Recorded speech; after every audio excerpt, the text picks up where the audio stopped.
Morning, good morning, good morning. The only way to start your day. This is Good Morning Kenya, and welcome to the program. My name is Samuel Njoroge. It's a Tuesday, so expect a lot of Health Tuesday as well as Women at the Forefront. And speaking about women, could I kindly, with pleasure, introduce the two women that I do the show with each and every Monday to Thursday. Regina Manyara, okay, comma, and Jane Wamboi. Good morning, girl. You forgot a third lady. No, Doreen. Doreen Yes. too is with Should us. add a third comma there. Withdraw and apologize and then take it again from the Okay, top. withdraw, apologize, sorry ladies. We've got Doreen, Jane, and Regina. Good morning. Good morning. Good morning to you. How are you doing, Sam? Miniko Poa, everything all right? Good to see you. It's good to see you too, Sam.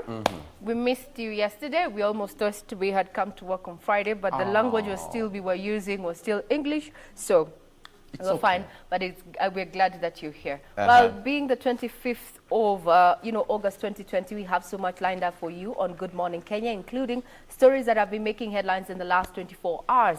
On my end of things, we're going to be looking at the dynamics within the political scene and just highlighting, just to know where when we get into the headlines, is that the former Premier Raila Odinga is conspicuously on all the front pages of the newspaper issues this morning. Across borders is that Somalia is setting the stage, for dealing with corruption amid this COVID-19 pandemic. Some of its officials are going to be serving at least 18 years for corruption, or rather spending funds, COVID funds meant for COVID, misappropriation of those particular funds. Well, yes, us who are not a failed state, being Kenya, are still dilly-dallying. That's what people have been saying online, especially on Twitter. And as we say, globally across the scene, Wisconsin yesterday, protests took place after a man was shot 7 times, by the police, yet he was not an aggressor in that particular spate of violence. That and so much more coming up in not too long in the headlines. Good morning once again. I'm Regina Manyara. Yes, I'm very sure they want to go to Jane in just a few, but all what Regina has said is quite literally true, because the dailies today have the former Prime Minister Raila Amolo Odinga across all the newspapers, and it's all about COVID-19. For example, take the Star, which talks about why Raila is under fire over COVID-19 billions. But of course, all these and much more will be coming your way in the course of the show today. Jane, good morning. Good morning, take two. Glad you are with us this morning. Glad to have you back, by the way. A day away seems like a year, a month away. Oh, Missed you. Missed you too. Anyway, looking at my end of things this morning, today on our Women at the Forefront segment, we are going to be having one young lady who is doing fantastic things. Quick one, guys. Ray, what is the most significant thing you remember doing when you were 18? In a statement, very briefly. Will that be held against me? No, absolutely not.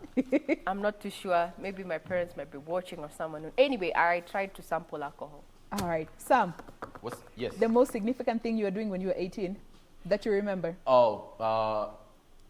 Registering for an ID, that was pretty significant when I clocked 18. All right. I needed to feel like an adult. Yeah. You know that teenage feeling? To remind You yourself feel like you're grown. 40 years old all of a sudden. So Okay. applying for an ID was pretty significant for me at the age of 18. All right. And you, Jane? Well, And you, Jane, what were you doing at 18? me, I was busy joining campus. Me, I didn't waste time. I didn't waste time. Okay, so clearly Well, among us three, I'm the only person who was thinking, I need to do something more adult, like sample alcohol. But hey, anyway, don't worry. Today on anyway. our guest today on Women at the Forefront is an 18-year-old young lady who has her own company, and it's all about taking care of the elderly in society. Ukongwe Bora Society. Registered and operating. We'll be Is she telling- 18? She just turned 18. She just completed high school last year. Uh-huh. And she is now on this new venture where she's all about taking care of the elderly in the society. She came up with this society. She has been visiting the elderly since she's joined high school up until now, and she was able to register the company, and it is up and running. She is the guest we're going to be having today on our Women at the Forefront segment, as well as Mr. Timothy Owase, the CEO of Kenya Film Commission to tell us what is being done to just try and cushion the filmmakers during this time, and why, as a filmmaker, you need to just make sure you are part of the database that is being collected to just protect you as a creative. All that and so much more is coming up in today's show. Now, with that overview of what to expect, remember, we welcome your feedback, and we're live on our platform is www.kbc.co.ke. So just send us your feedback. Yesterday, there's someone who commented, called by the name Keep Rob, asking us why we didn't televise the UEFA final there. But yeah, apparently our station did not have the rights for that. But thank you for watching nonetheless. Keep your feedback, questions and comments coming. Our Twitter handle is at KBC Channel 1 TV. Now, over to the front page of the Standard this morning, the 25th of August 2020. That's how it looks. Former Premier there, taking center stage, Raila's firm demand on funds probe. Now, it's seemingly that ODM leader is insisting on a professional audit of the COVID-19 funds usage, and makes it clear that his party does not condone corruption, neither will it defend culprits irrespective of who they are. Now, yesterday, in the issue of yesterday, which happened to be the Standard, yes, there were a section of, Jubilee members who are allied to Deputy President William Ruto, who have been pointing an accusing finger to, Raila, saying that he's seemingly, supporting, or rather just covering up, trying to cover up the issue of the COVID-19 corruption around that issue. But now he has made it clear that he is not, his party and himself does not condone corruption, and neither will it defend culprits. This is a story that has, details are contained in page 6 of the Standard this morning. The issue of COVID-19 and how the funds have been spent. Further on, Kenya's top generals promise to Kenyans. Now, this is an exclusive interview that has been captured in the Standard this morning.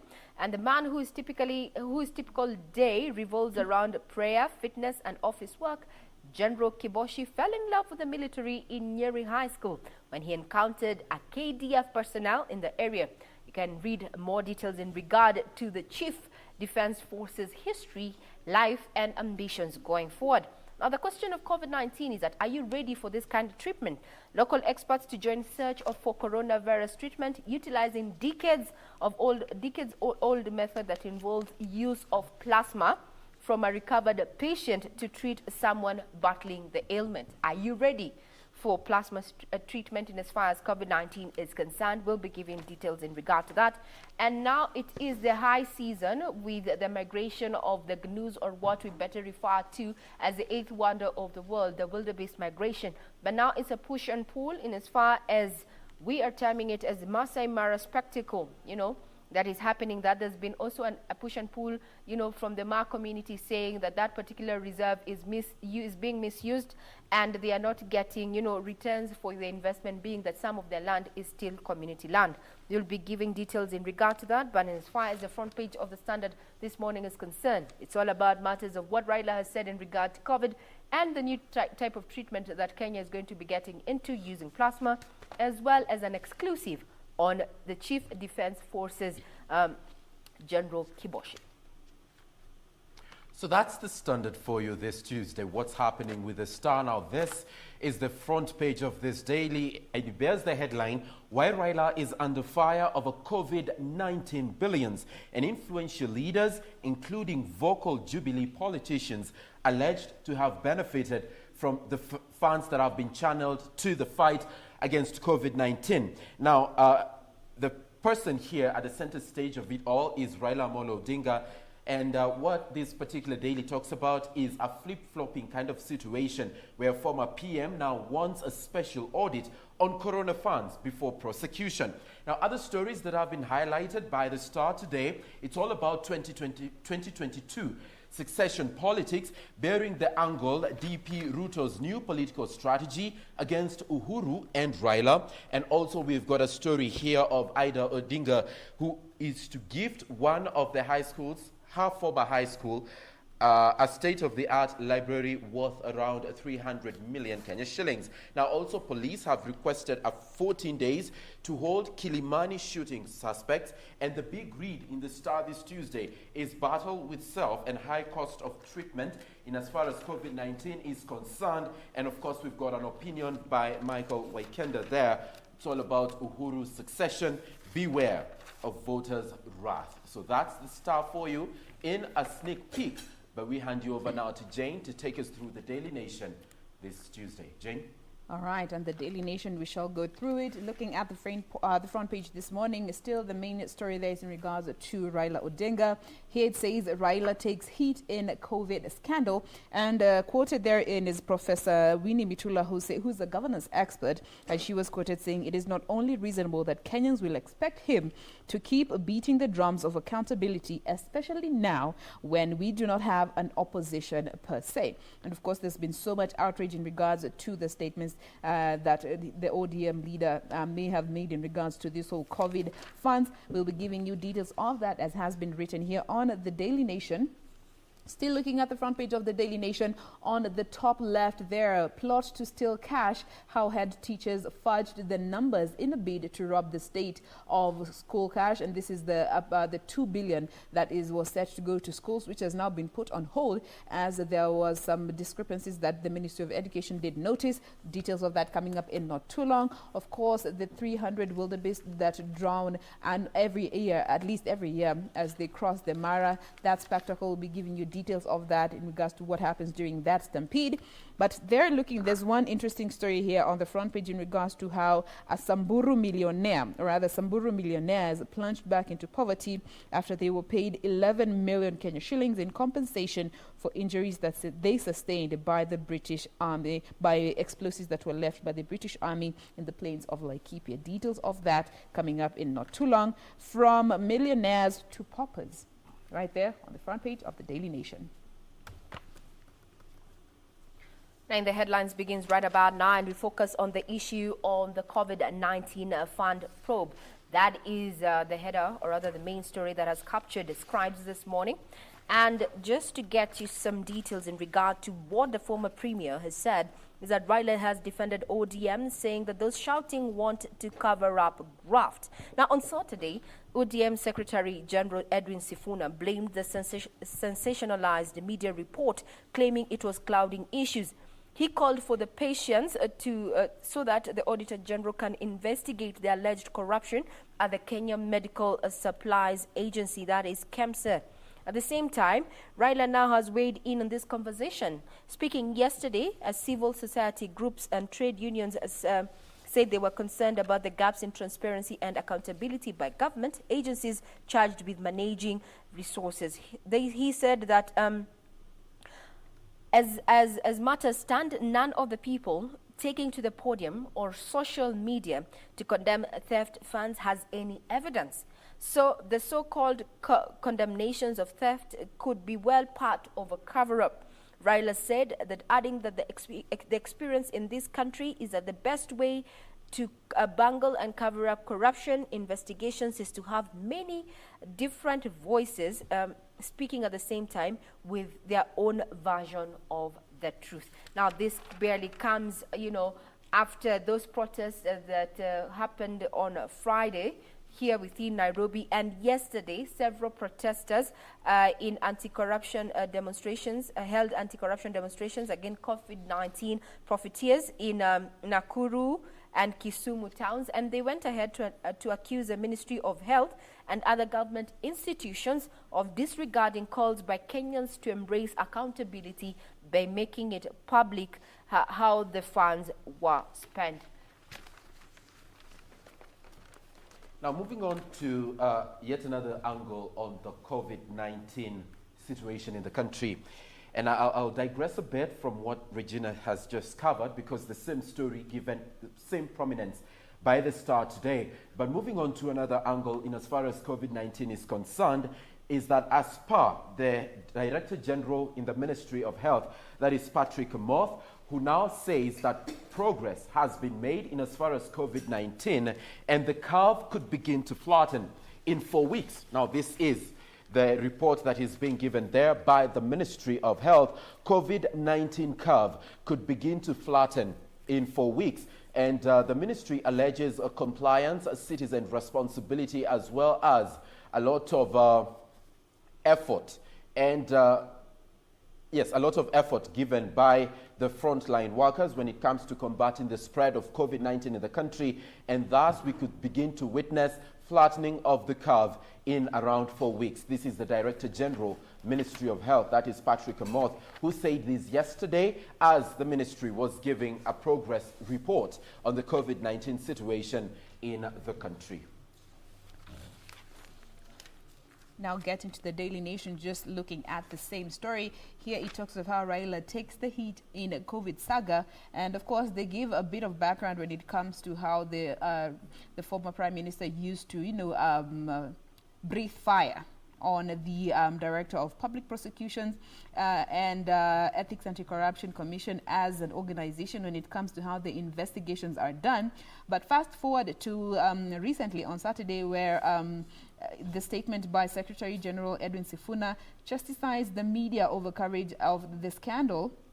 It also criticized the DCI for launching investigations into the ongoing scandal involving KEMSA. The process saying that, they insist that it should not happen without an audit. And Sifuna was actually quoted as saying a precedent has been set before where the media goes on a sensationalist extravaganza with half-baked information obtained from shadowy sources, ending up in creating more problems than a solution. Now, yesterday, we did see Mr. Odinga come out to defend the statement that was made by Sifuna, saying that so far the alleging theft of COVID funds has no evidence. And he was quoted saying, as the matter stands now, none of the people taken to the podium or social media to condemn theft of the funds has any evidence, and the so-called condemnations of theft would be part of the cover-up, he said. Now, still looking at a story that is in line with that on the fifth page of the Daily Nation is that now Raila Odinga says an audit needs to be done in the use of this COVID cash, saying that President Uhuru Kenyatta's Jubilee Party and the ODM leader are now calling for a forensic audit on the expenditure of the COVID-19 funds to establish how they were lost and how it was used, if any. So he said that a special audit was the only way that Kenyans would know the truth, and he was actually quoted saying that it is with this background in mind that ODM wants a speedy professional audit done that can lead to the prosecution instead of a political shouting match that creates more confusion and ends up clouding the issues and even covering up for thieves. End of quote. That is what Raila Odinga had to say in regards to that, to just try and bring down the rate of crimes when it comes to corruption and the use of funds. Mm-hmm.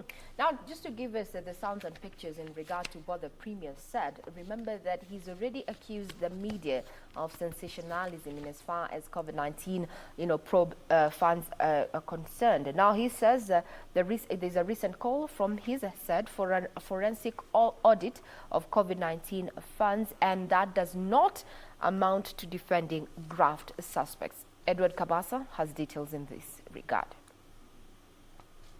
ODM leader Raila Odinga has faulted the ongoing crusade against KEMSA over the alleged theft of 43 billion shillings meant to fight COVID-19 in the country. The ODM leader backing the party's position that only an extensive audit can bring to the fore any financial impropriety in the management of the multi-billion shilling kitty. Odinga saying the ongoing political shouting match over the alleged theft risks creating more confusion and may end up clouding the issues and even cover up for the suspected thieves. The corruption allegations that... On Saturday, Raila Odinga's Orange Democratic Movement dismissed claims of corruption in the procurement of COVID-19 equipment by the Kenya Medical Supplies Authority. Through the party's Secretary General Edwin Sifuna, ODM argued that the claims of theft of the 43 billion shillings were sensational and baseless. We gather that the DCI has been called into KEMSA to investigate these matters. We, however, wonder how this can be so before a credible audit by the Auditor General is carried out to ascertain the veracity of some of his claims. The claims by ODM attracting reactions from different quarters, among them Deputy President William Ruto, who took to Twitter to say that claims by ODM confirmed the worst of Kenyans' fears that their side of the handshake was never interested in the people's good but opportunity to loot. Kama kuna pesa imepotea, ningetaka kuhakikishia Wakenya kwamba hiyo wale watu ambao wako responsible lazima kila mtu atabeba mzigo wake. A multi-sectoral probe into the alleged scandal is currently underway, with the KEMSA board expected to appear before a Senate joint committee this week. For Channel One News, I am Edward Kabasa. Now let's move on to other stories covered by the dailies this morning, and this is page 6 of the Star. It's all about 2022 succession politics, and now Ruto poses as Mr. Clean in new strategy targeting Uhuru and Raila. And for the first time since 2013, when he and Uhuru clinched a victory, Deputy President admits to corruption in government, but goes ahead to blame the president and drags Raila's name into it. And this is what the Star says, that Ruto has trained his guns now on Uhuru's handshake partner, that is Raila Amolo Odinga, claiming the ODM leader agreed to a ceasefire with government in order to loot. And for the first time since 2013, we've got the deputy president there admitting that yes, there is corruption in government, but goes ahead to blame the president and the handshake partner, that is Raila Amolo Odinga, for it. And Deputy President now is sort of adopting a new strategy to project himself as an outsider in government while heaping blame on the president, that is Uhuru Kenyatta, for every failure in government. So that is the story for you on page 6 of the Star today, 2022 succession politics and Ruto's new strategy to clinch the seat come 2022.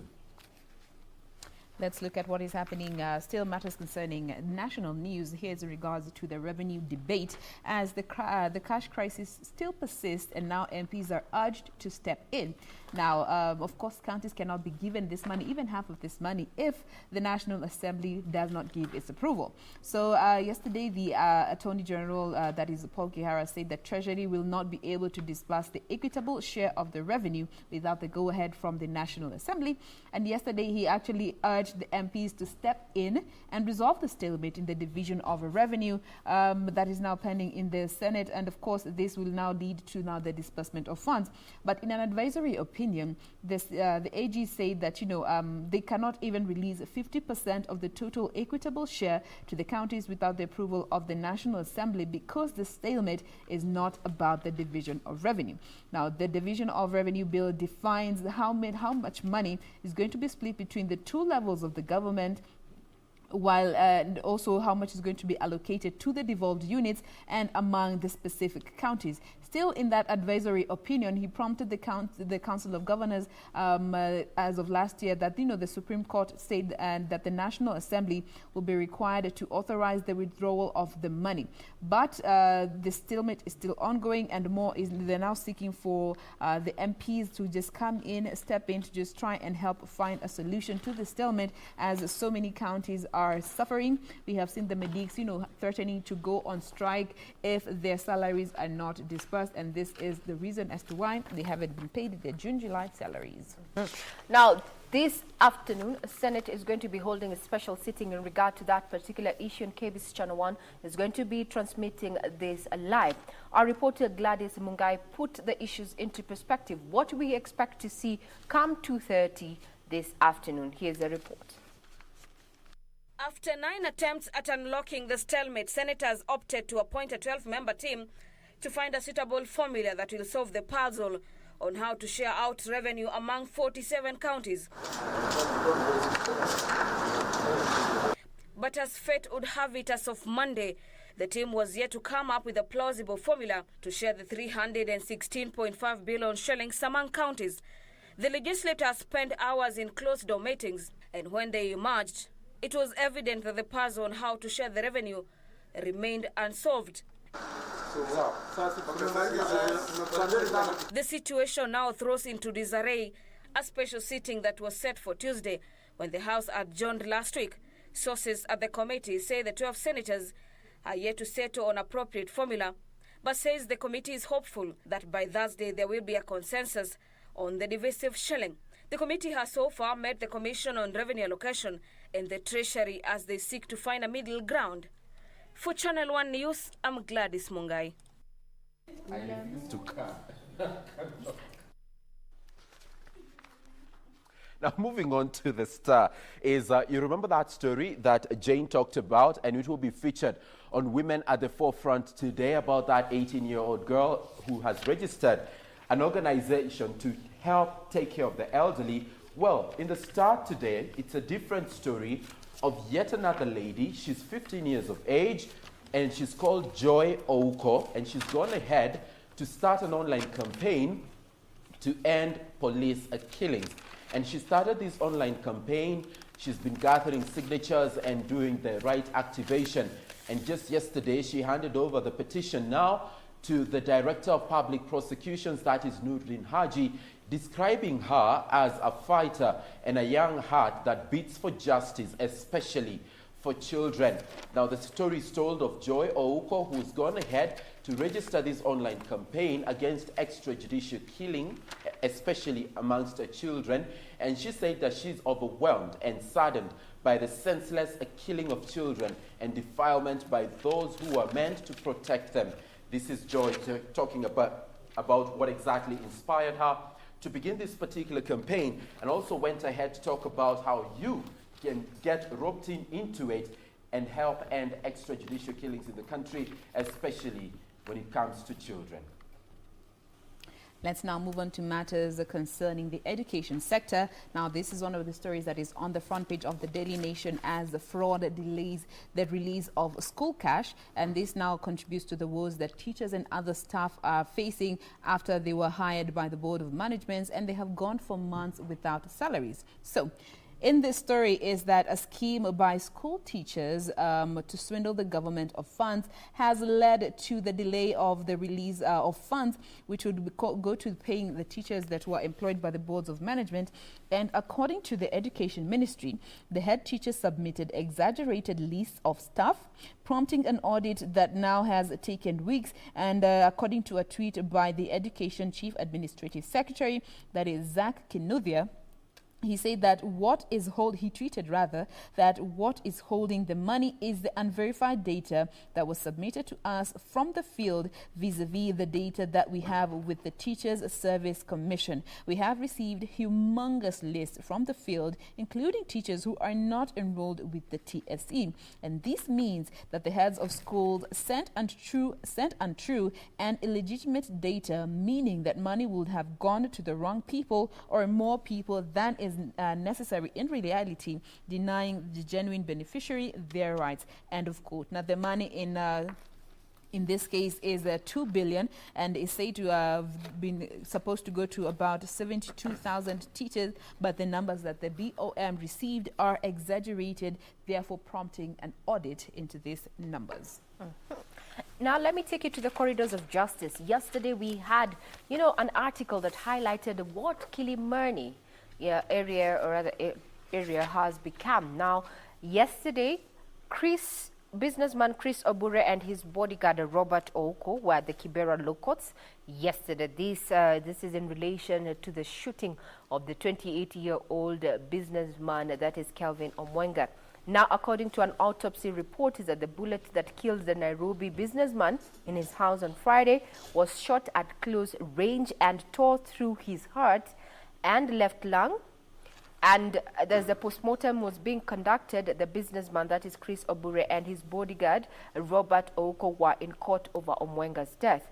Now, today, from the courts, the magistrate will rule on whether they should be detained or not. This is what is happening within the Kilimani area. Remember, even September 2019, around the 19th, we had a case that made headlines, and this in regard to Joseph Irongo, aka Joey, and media personality Jackie Merube, who were embroiled in that particular case, where a lady was murdered in apartments around Kilimani area. We'll be keeping tabs in regard to what is going to happen in the courts, especially focusing on that particular story. Now, just to shift gears and look at the issue of tourism, given that this is a high season that is characterized by the migration of gnus or wildebeest from the Serengeti to the Mara Reserve. Now, over 300 wildebeest journalists have drowned at the Mara crossing. Those who are familiar with this say that this is part of the thrill. This comes at a time when a management plan that seeks to control the flow of tourists to the famous Masai Mara National Reserve appears to have rattled a section of political leaders now. Now, according to a report, Yusuf Farah, is that they are saying that they could run into headwinds with the local community because there was no public participation. Then further on is that Kenya is going to be using the whale migration to just try and attract more tourists to its coastline, especially within Kilifi area.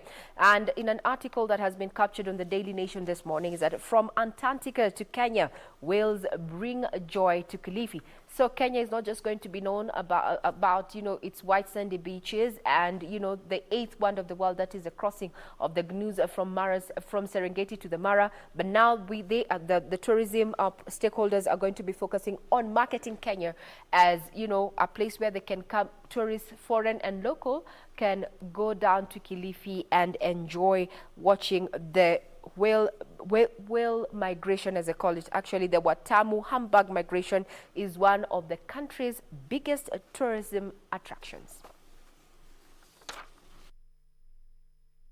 Renowned for the wildebeest migration, Masai Mara National Reserve has proved a global attraction, fascinating hundreds of tourists to flock the national resource each year. But a new management plan announced by Tourism Cabinet Secretary Najib Balala that the government says is expected to preserve and perhaps reverse the damage caused by high human traffic and commercial interest is attracting opposition from a section of political leaders from the region.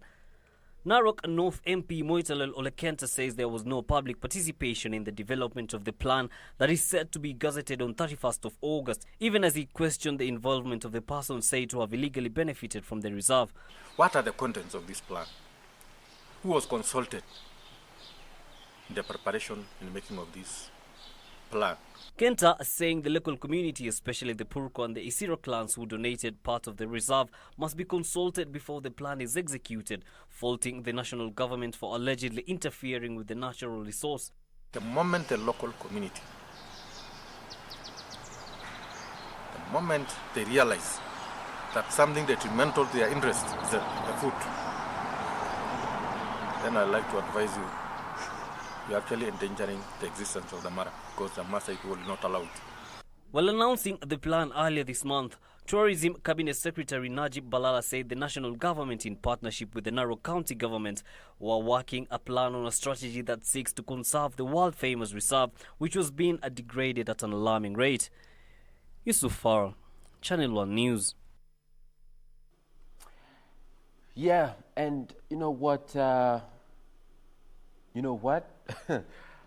Jane and Regina, if there's a time to travel the country, it's now, because the rates have really gone down courtesy of COVID-19. You find places that used to charge maybe $1,000 a night are charging way less now. So what you need to do, in case you're out there and you're wondering, what do I need to be doing with my life right now? Travel. Make the most out of it, okay?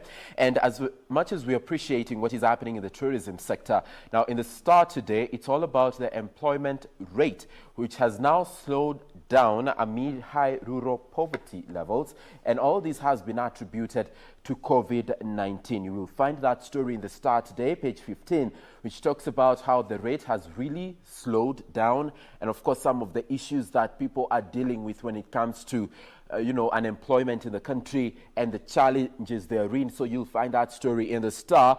But we're just about to wind up in the headlines. And I would like to do that by taking feedback from those of you that have been watching the show. Let me begin by saluting Kenneth Kihara on Twitter. Asante sana for your viewership of Good Morning Kenya this morning.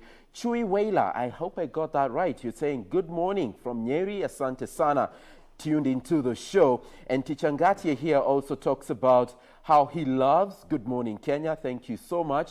And he goes ahead and talks about that at 18, he was confused, thinking about college and building a castle. So probably Yungatia and Regina here, same WhatsApp group, all the way up. So that is in the headlines for you. Now, coming up in the show, I will be talking to Washira Kennedy, who is a computational and theoretical physics group expert. Hey, okay. We're doing some physics this morning, and I wasn't so good in that area. But you know what? We're picking up that conversation immediately after the break. Stay tuned to the show.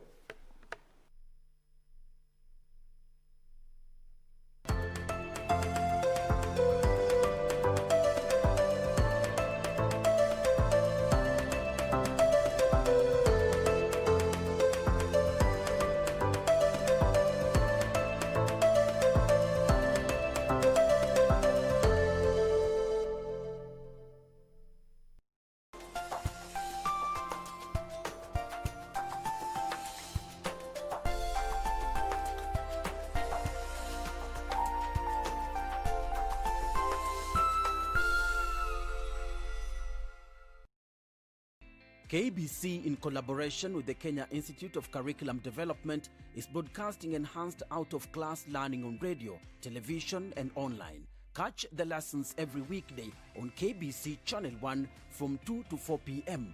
on KBC English Service and 15 FM from 9:15 a.m. to 5 p.m.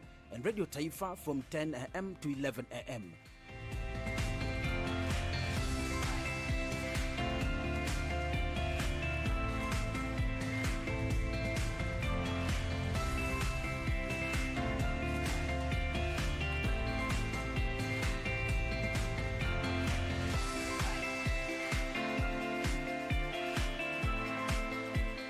KBC English Service, Radio Taifa, and 15 FM are also available countrywide on the free-to-air Signet digital TV platform, or log on to www.kbc.co.ke for live streaming, or download the KBC online app on Google Play Store. Kenya Broadcasting Corporation, ensuring learning no matter what.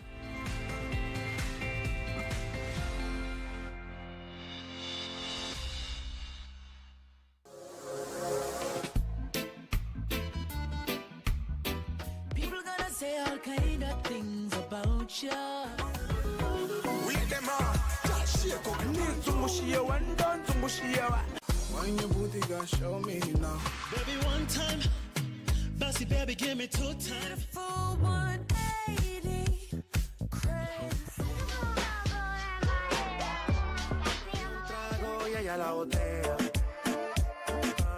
Let's go. Ha. I needed some with some bop. Mamacita, where you at? I've been trying to reach you. Choro, choro, choro, choro, choro, choro. Te pago. Katoto shepu awe, ayawe, ayawe. Tekenya katoto, kamini tekenya, tekenya katoto.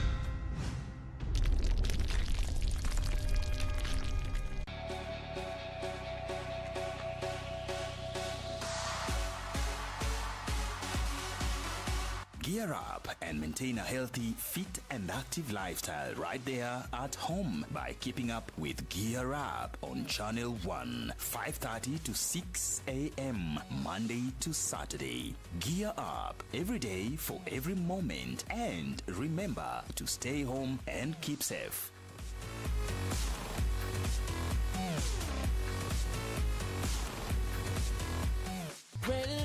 Embakasi Utawala tuko locked. Ungem Utanyahururu Kasuku Massive, Jeshi ya Nyeri, Coast Maua, Nakuru wako locked mbaya. Kigumo Ward na ambao wote wako ndani ya KBC Channel 1. Akulaliki Wednesday bila the ref. Mbotela Outer Idara Kitengela, Kiambu County 33 Pipeline Meru anawakilisha. Rongai Maboksa pale go down. Karatina Outer Mlolongo wana enjoy show. Lare Sub County Outer Githurai 45, Lanet Barracks tuko ndani yake. Okongo Outer Carnation Maragwa Seti Nairobi. Thika wako locked mbaya sana. Watu wangu wa Nakuru Ngwaro. Outer Gilgil live kutoka Mazeras, Bahati Massive, Embo Thika Massive, Siaya, Shikambi, Kakamega, Bungoma County, Kusia Boda, Kisumu City. Malindi yote iko ndani ya the ref. When I'm in Kenya, I tune in to the rave.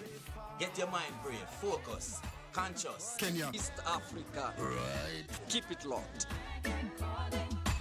Calling out to every can.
time for our fast link this morning when it comes to matters traffic. Let's just begin with looking at how Ngong Road is doing this morning. And I'll be telling you the reason as to why this morning we're looking at what is happening along Ngong Road. But let's start from the City Mortuary roundabout. Again, one of those busy roundabouts goes all the way to Valley Road, coming from Ngong Road on the other side, as well as heading over to Ngong Road and the estates there alike, and also branching off to Mbagathi Way. So clearly one of those busy roundabouts. And let's just start with how this roundabout is looking like. Gridlock throughout the entire roundabout. You can clearly see this morning, just from what you're spotting in this cocktail of colors, a bit of red and orange there, indicating that in some parts traffic has begun to slightly build up. In others, it is just moving at a pretty slow pace. But like I mentioned, it is one of those busy roundabouts. So ultimately, what we are seeing this morning is just basically what you'd expect to see. So it's basically no different. But just branching off from the roundabout as you head over to the estates there, along Ngong Road, there's no that heavy traffic, and it's quite interesting because this is on both lanes. So the lane that is leaving the roundabout as you head over to Ngong, Dagoretti, Karen, all these estates along Ngong Road, as well as the one that is leaving the estates coming to the city center through the roundabout, also as you branch off to Valley Road as well as Mbagathi Way.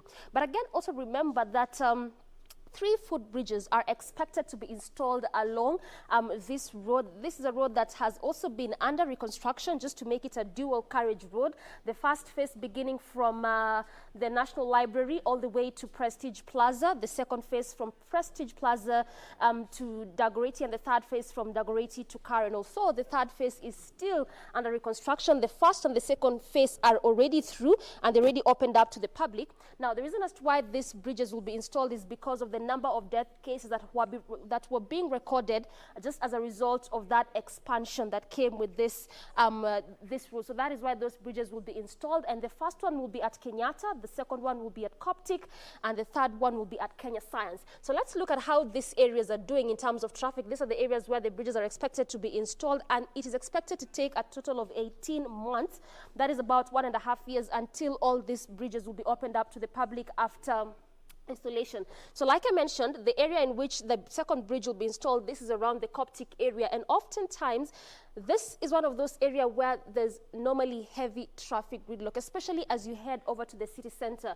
But clearly, as of now, there's barely any of that, just moving at a pretty fast pace. So this means if you're coming from Ngong and the estates there alike, then clearly this is the best time for you to do that. So also what this means is that in the next link-up segment, I'll be looking for some alternative routes for those that are applying Ngong Road, going about their businesses this morning.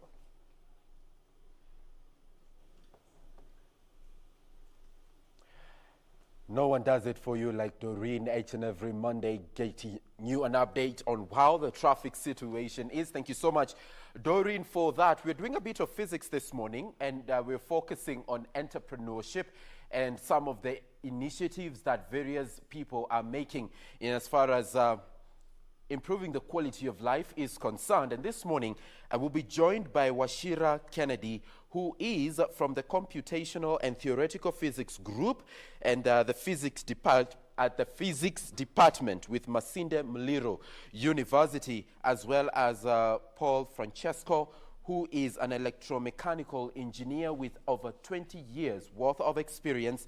Born in Italy, Venice, but is currently a Kenyan citizen, having set up a company back in the year 1995. And so far, the story he tells is that of transforming lives right here in the country. Gentlemen, thank you so much for joining us, and welcome to Good Morning Kenya. Good morning, Sammy. Good morning to you too. Thank you so much for joining us. And maybe you can begin by telling us a little bit about yourself. Okay. My name is Kennedy Washira. I'm a physicist. Once you do physics, you become a physicist. And I do computational physics and as well as renewable energy. On renewable energy, I try to advocate and create an awareness on energy systems that are more energy efficient and energy conservation. Okay, just for the purposes of even my co-presenters here, just walk us through what computational physics is all about. Okay, that's a bit tricky, but computational physics actually involves simulation and modeling of materials. Okay, and I use a technology, a method called DFT, that is density functional theory. For now, let's talk about renewable energy. Oh, nice. I'm very sure now Jane and Regina are well copied on what computational physics is all about. That is what I was trying to tell them earlier. Lakini hawakuwa wananisikiza. Paul, thank you so much for joining us. Good morning. You're very welcome. Good morning to you. Right. Thank you so much for joining us on the show. And maybe talk to us a little bit about your background in electromechanical engineering. It's okay. Nothing, as you said, I'm in Kenya since 2000, and since then we try to introduce on the country new way of producing energy with alternative energy, starting with solar backup system and all these sort of things that I'm sure you see every day in different places in Nairobi and in Kenya. So, and nowadays we will try to introduce an alternative solution to the normal solar hot water system that is not actually known from the majority of the people. Yeah. We are talking of heat pump. That is something that is widely used in many other countries, but not much in Kenya. So now for the typology of building that we have in Kenya, this very tall building with a lot of apartments, we find a lot of challenge on making solar system efficient. So we try to introduce this new solution that Ken is there. He can also show you some of the machine, and is becoming a very good alternative for who cannot really use solar for. Just that one. All right, and why or what are the opportunities currently when it comes to renewable energy in the country? Well, I think the main thing is try to analyze really what is the need in the specific sector or in the specific job or where we want to use alternative energy and decide what is the best solution. So that one I think is the main thing to be done. Really study, do a proper data study before, and I think the market is full of this kind of opportunity. Right, thank you so much for that. Wachira, coming to you, of course, we've seen energy being at the center stage of the government's agenda moving forward. Maybe you can begin by letting us know how the opportunities are, especially for young people who want to concentrate on energy. At the moment, I think first of all, I should congratulate the government when it comes into renewable energy.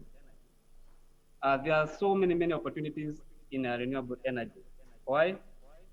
We have the sources of energy like the solar, we have wind power, we have geothermal, hydro, and all those sources of energy are readily available in Kenya. So I think the youths have, let me say, the opportunities are there for the youth to join the renewable energy sector in Kenya. But there is usually this notion, Wachira, that you require a lot of capital to invest or to even have a startup in the energy sector. Is that true? For me, I don't think it is true. Why is that? Because, for example, if we take the energy saving vehicle that uses, you create using clay, you don't require any capital to start out with, you don't require capital to start building energy saving vehicles. See? When it comes to something like solar, we have cheap solar systems that are already brought in by China. When it comes to heat pump, we have the heat pumps where we can train the youth to do the installation, and then they can earn money for themselves. See, so the opportunities for the youth are there. Thank you so much for that, Wachira. Let me move to Paul a bit. And having worked in Kenya for over 20 years, what would you say is your most defining moment this far? I don't think there is a specific moment. I think every day is a challenge, and every day is something new to learn and to experience. So I think I don't have a special moment. Every moment until now. And as I say, it is a country that since 20 years ago did a lot of development in many ways. So I can see that there is, as you say, as Ken say, there is still a lot of opportunity, especially for youth people. And I think it's just a matter to just open our mind and try to look for a different way to do things, and not just change and use new technology, new solution. Just try to see what other people do and try to see what it can be replicated in our country to give good results. And talking about technology and solutions, where do you think government should put its money, especially when it comes to renewable energy? Yeah, I think even there is very renewable energy are very good if they are used in the proper way. So as we were saying, going back to the heat pump is not better than hot water solar system and vice versa. They become actually, they can give the same result in a different situation. So I think the topic should be it should be not a specific thing to use, but the different situation with specific application. That is actually the key of renewable energy. Oh, nice. And as I said, yeah. Yeah, Sorry. carry on. Yeah. As I said, if you use a solar panel under the tree, as much that solar panel can be efficient, you will never deliver the proper electricity. I don't know if you get the point. I think it's very important to define what the government or the specific project need, what is the best solution to apply. It must be cost effective to give a good result. And as you were saying before, that you required a big capital. I think study and do analysis, and as Ken is doing this simulation, is not very expensive. But when you get the code or the key to prove with a simulation, actually definitely with a simulation that you will have good result, I think definitely investor or people that is willing to put their money on it are just waiting for this opportunity. Okay, let me come to you, Wachira. Talk to us a little bit about this domestic air source heat pump water heater, kindly. What is it all about? Okay, thank you very much, Sunny. Now, a heat pump is a device that converts the aggregate temperature into useful temperature. Notably, now, it uses the concept that air is a source of energy.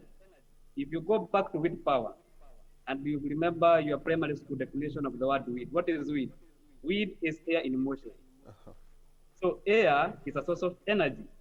So the heat pump is using the same concept, but under the topic of thermodynamics. I think that's more physics, the concept of thermodynamics. Now, the system works very easily. I think I'll show you. It just pulls in air, compress the air, and release the air. If the air at the ambient temperature is at 25 degrees, 5 degrees will be used to heat water. And the air that is extracted on the exit side will be 5 degrees less. That is like 20 degrees. So now the 5 degrees is used to heat water inside the gadget. And then you can have your water 24 hours, 7 days in a week without any fluctuations or any inconvenience, unlike the solar water heat system. Number two, this machine is energy saving. You remember a long time ago we had bulbs that were 100 watts, 75 watts, and then we came to the LED, which is 18 watts. Now the machine, if you compare to an instant heater has I think minimum 1,500 watts. But this system uses only 350 watts. So you can see the difference in between 350 watts and 1,500 watts. I think you get me right. I So do get you. Yes? I think. Yeah, Can I do get you, but maybe Paul can come in. I feel like he has a point. Paul?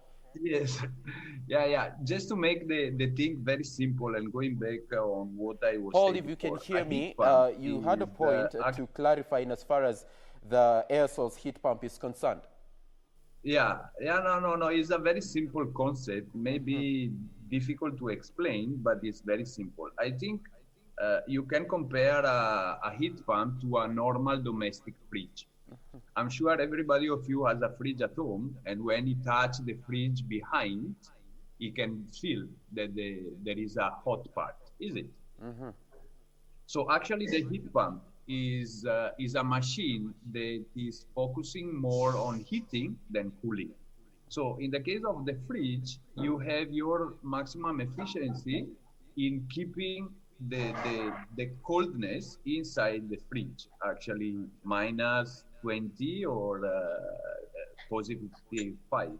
So in this case, the same compressor or the same machine, that is why can you say that is very much energy saving. Because with the same energy that you are using to run a fridge, actually you are able to heat the water. So the definition of the efficiency of a heat pump is defined like with the symbol COP, coefficient of performance. That is, in this case, for this specific machine, is 3.2. So means that every kilowatt that you power this machine, it gives you a 3.2 times thermal energy. So an equivalent of 3.2 kilowatts. So that make you saving eventually 75% of your electricity compared with a normal boiler. So the advantage of this machine is that you don't need to be under the sun like solar. You don't need to be put outside or inside. You need just air. It's working with air.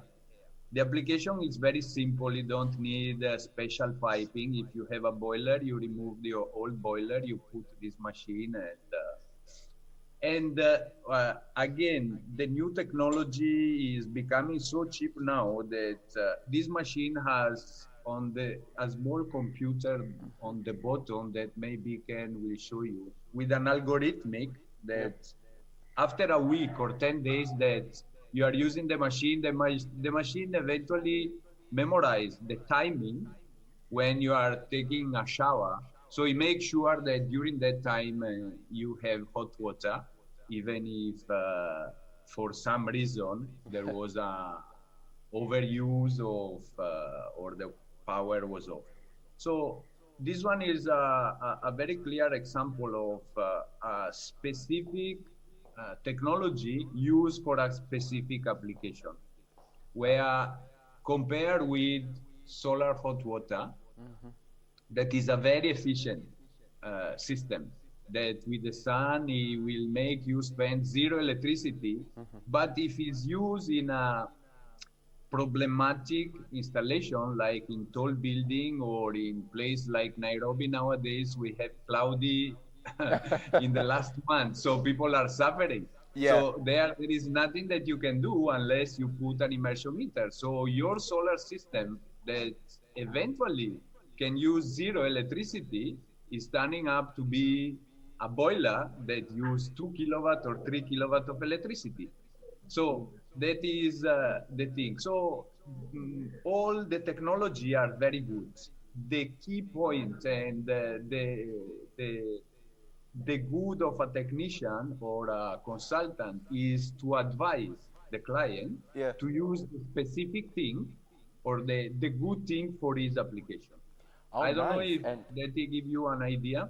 Yeah, sure. It comes in handy, especially for those of us who love taking therapeutic showers. But yeah, but I'd like to move on now.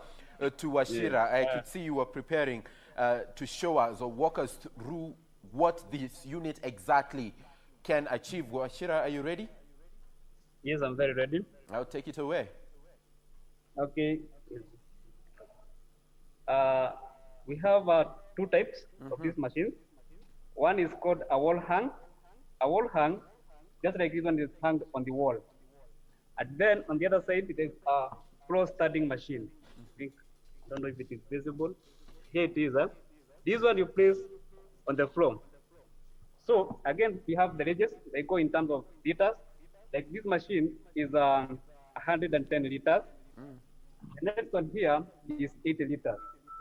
So down, we have an LED display. I think it is visible, where you can control your temperatures. If you want to check what the temperature of the water is at, you just press one and see, for example, this one is at 51 degrees. And then we just require two types. One, I don't know if it is visible. Actually, it is very visible.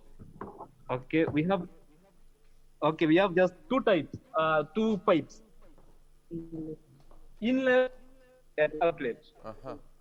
So you just bring in your cold water, and it is out as hot water, and then you can take your point of use.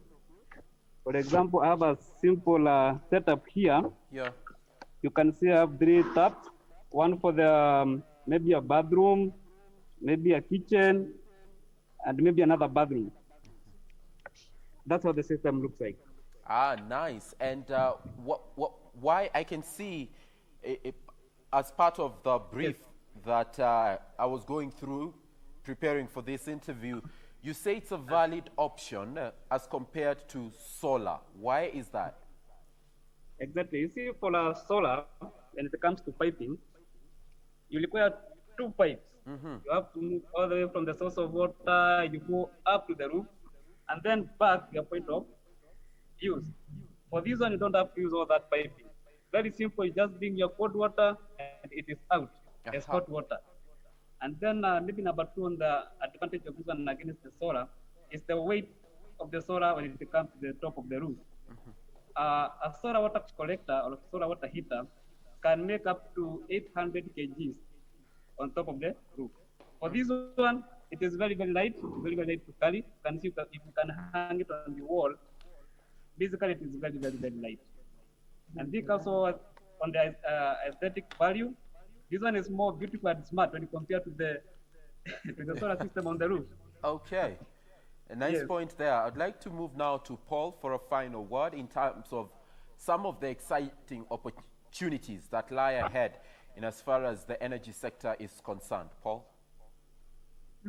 I think the very exciting thing now is, in my opinion, is the monitoring process. That monitoring is allowing you to monitor. Actually, the word itself is self-explained. To monitoring how you use your electricity, and basically be able to know how you use your electricity is the first step to be able to save electricity and energy. So now, especially starting from a domestic use on the house, going to a government level, be able to monitor water, consume of water, consume electricity in all the distribution network will be the next step to be able to save and manage the use of electricity better. So even myself nowadays, I'm really focused on seeing all these new application of monitoring system. Oh, nice. And thank you so much, Paul Francesco, an entrepreneur and electromechanical engineer. And thank you so much for joining us this morning. And I've also been speaking to Wachira, who is a computational physics expert, talking to us about some of the exciting opportunities that lie ahead in the energy sector, what they've been able to do this far, and most especially where government and investors should be placing their money when it comes to investing in the energy sector. Thank you so much for watching the show this far. We are not yet done. We are taking a break, but we are back with much more in just a moment.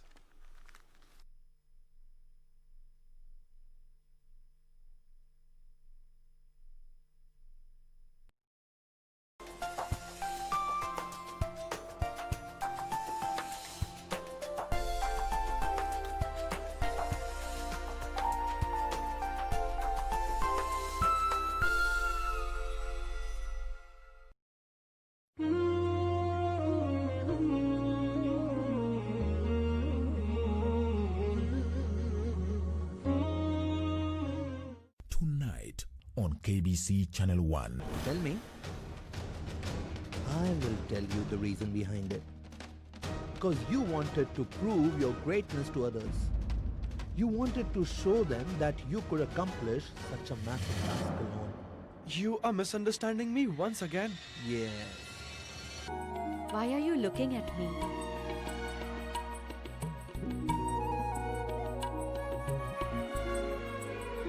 I was simply observing that even after suffering hardship for 14 years of your life, you have not changed at all. Tonight on KBC Channel 1. I'm sorry for everything that's happening. You probably don't expect this from me, but I hate seeing you and Wangui going through this.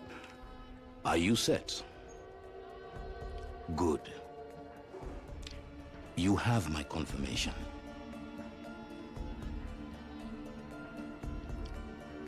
Kill them all.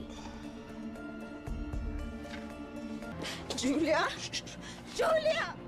Julia! Julia! Julia!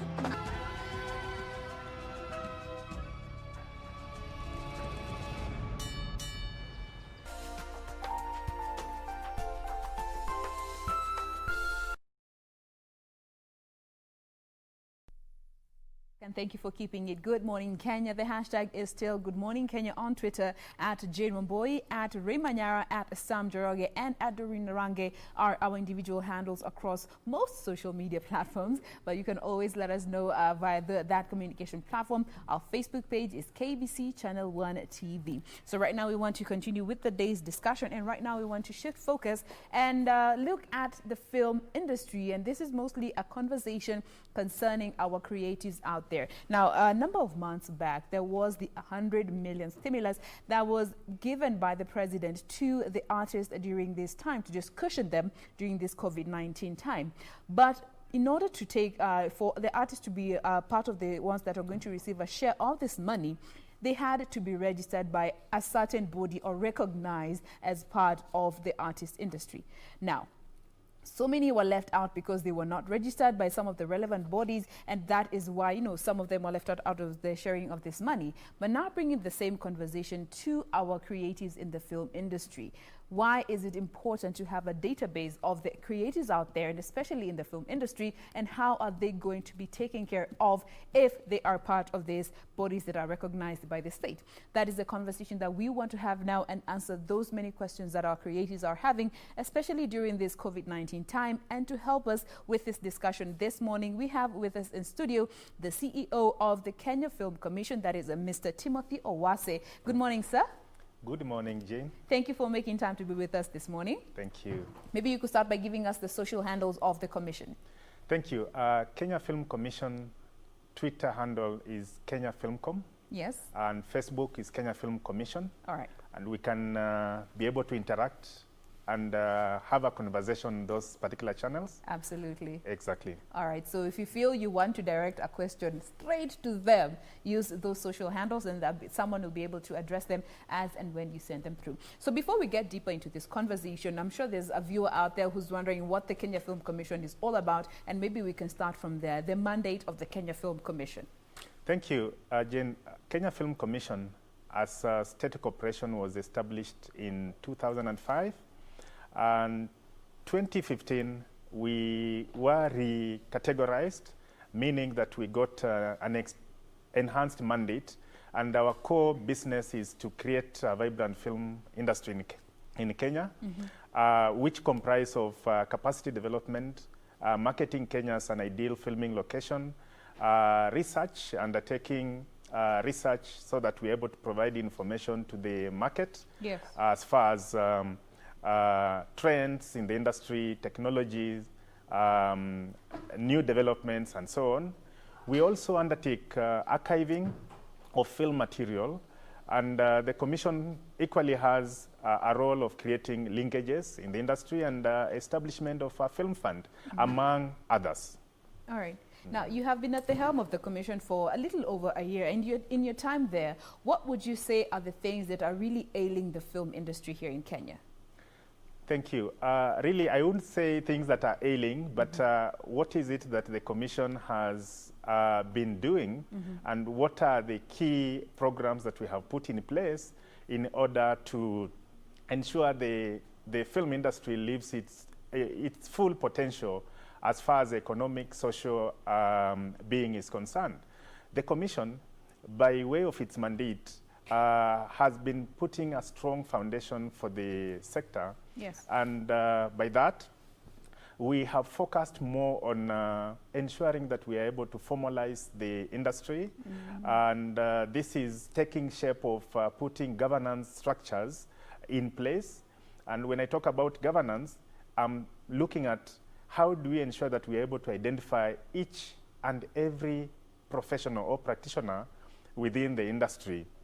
By that, we are currently running a campaign dubbed Ukondani, and our intention is to have everyone signed up.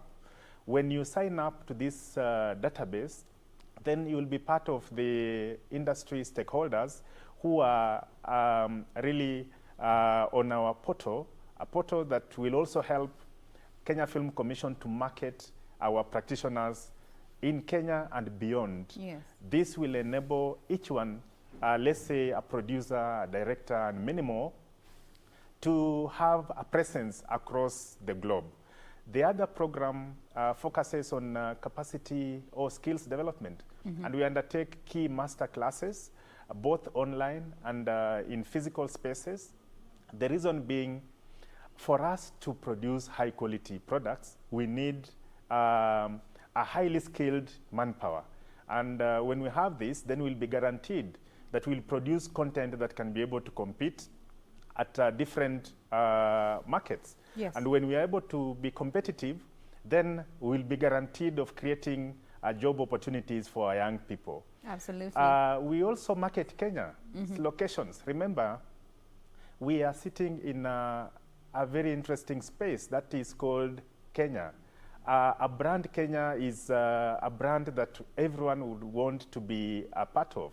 And that's why our locations for filming, you can't compare to any other destination. So it is up to the Commission to ensure that all these locations are mapped and they are clearly positioned in order to have international big budget films produced in the country. Because this comes with a lot of benefits. Yes. Also, we can't ignore the fact that Kenya Film Commission looks at the entire government agenda as far as the Big Four and the Vision 2030 is concerned.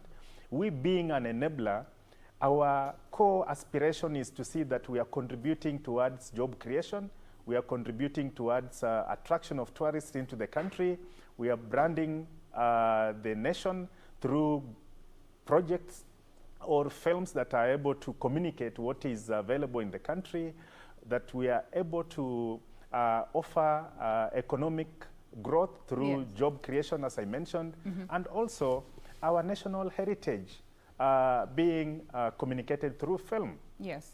We can't ignore the fact that a film is the best mode of marketing that any country can be able to have because of the longevity and also the time taken to expound on a location or the capacity of people that are involved. And also, it's worth noting that Kenya Film Commission, through the program Kalasha, My Kenya, My Story, My County, My Story, all these programs are aimed at also creating room for marketing Kenya's film products. Absolutely. Remember, we are also buying content to be aired on broadcasting stations in order to empower the Kenyan practitioners in the wake of COVID, and also for a continued business of filmmaking as far as we are concerned at the Commission. And I like the fact that you're moving the conversation from what is ailing the industry to what we are doing about the challenges that we are seeing. Sure. One of the key issues that I personally believe that has been ailing the industry, and we are trying to address it, is an issue of organization. Many filmmakers are not affiliated to any organization, and if they are, most of these organizations or associations, governance structures have been of a challenge, and that's why the Commission is now geared towards organizing this particular or strengthening these associations and guilds so that they're able to provide value to their membership. When you have such institutions operating in a strong and key corporate governance manner, then you will be guaranteed of even self-regulation, which means the kind of products, the interaction between producers and actors, how government manage the business of film in the country will be in a more coordinated way. Yes. Remember, when His Excellency announced the 100 million stimulus package, for us at the Commission, we found it very noble, but at the same time, we realized that we need to have an organized structure on who is a filmmaker. We need to be able to identify within the entire value chain who is doing what, who are the distributors, who is an actor, and so on. And that's why the campaign Ukondani is critical to us, that we have to have each one of these practitioners signed up and uploaded online. Remember, by signing up, we are also setting in motion mechanisms for accreditation, which means if you are accredited, then you are a bona fide practitioner within the industry. That is one way of having everyone on board, and also formalizing the sector by way of also being able to collect necessary research that is necessary to the government planning. Formalizing the sector is definitely something that needs to, be put in place and actually actualized, because that was the challenge that, the artists that were really facing during when that stimulus package was given out by the president, because so many complained that they did not get the financial assistance that they were hoping to get from that 100 million, but that was because so many were not registered by these relevant bodies. But also that brings in the conversation about these CMOs that are in place to register these artists, and for the film industry, given that we are going in that direction. And for our viewers out there, if you are a creative, especially in the film industry, we'd love to hear from you when it comes to, having a body that represents you and your needs, such that when it comes to being counted, you are among those who are counted. How far do you feel this will help you as a filmmaker? Just, push you on your journey and keep doing what you are doing, because there is a relevant body somewhere that is looking out for you. We want to hear from you, so talk to us using the hashtag GoodMorningKenya pale Twitter. I will be sampling your views as we proceed on with this discussion. But now coming back to you, Mr. Owasa, there are so many bodies that are out there saying that they're out to look out for the artists, for the creatives, but you find that there are some that are taking advantage of our creatives. When it comes to formalizing the film industry, which is largely very informal, how then do we go about just making sure that as a commission, that these other CMOs that are working with you to just register film makers here in the country? Thank you. The CMOs exist to manage royalties on behalf of artists, and that is a core critical stakeholder to us as Kenya Film Commission. Yes. And that's why we deliberately decided to have this governance process for the filmmakers put in motion in order to be able to identify and also give responsibilities as required. Remember, there are issues to do with the medical covers for artists. Yes. We talk about insurance. We talk about red card, how artists should be compensated. We also want to see that artists are empowered to be able to produce products in the market. Assuming or through our empowerment program, we are able to support productions in the country, how do we then provide support financially to an individual or a company if at all you are not recognized as a filmmaker? We would like to be able to deal with you in a very structured way. And of course, if you are getting support from the Commission, then your interaction with your practitioners has also to be very formal. Sign contracts with your suppliers. You need to have a compliance certificate with KRA. We are saying that you are doing bona fide business. And when that happens, then it's possible that you can compete with any other person within or without. And other than that, welfare of the artists on any given set will be taken care of if the associations and guilds are strong enough to an extent that they take care of their practitioners. Something else that is also critical on the issues to do with governance, we cannot ignore the fact that at times there are issues in the market, and you need to be represented, let's say, by lawyers. You need to address copyright issues, intellectual property, medical, and so on. So if associations can be able to take up this responsibility, a red card that is known by everyone, that if I'm participating on a set as second AD, for example, this is what I'm entitled to, then we'll be stabilizing the industry. And we'll also be enabling the practitioners to focus on film as a livelihood, other than as a side hustle. A side hustle. We want to remove that tag of having film as a side hustle. Now, as you have mentioned, just concentrating on film as the main hustle, not the side hustle. Let's imagine a situation where we have these organizations in place. The industry has been formalized. Now, our creatives have registered with the relevant CMOs, even Film Commission as an organization. Now, when it comes to getting their content put out there, do you have any content acquisition programs in place that will make sure that whatever they are working on does not just sit in their galleries, in their libraries, it is actually put out there and they are earning from them? Thank you. That's a very good question, and I will address it in the following manner. First, the Commission's mandate is to have a vibrant film industry in Kenya, meaning we look at the creation all the way to distribution. Now, we offer capacity development in the industry for writers, for producers, and many more.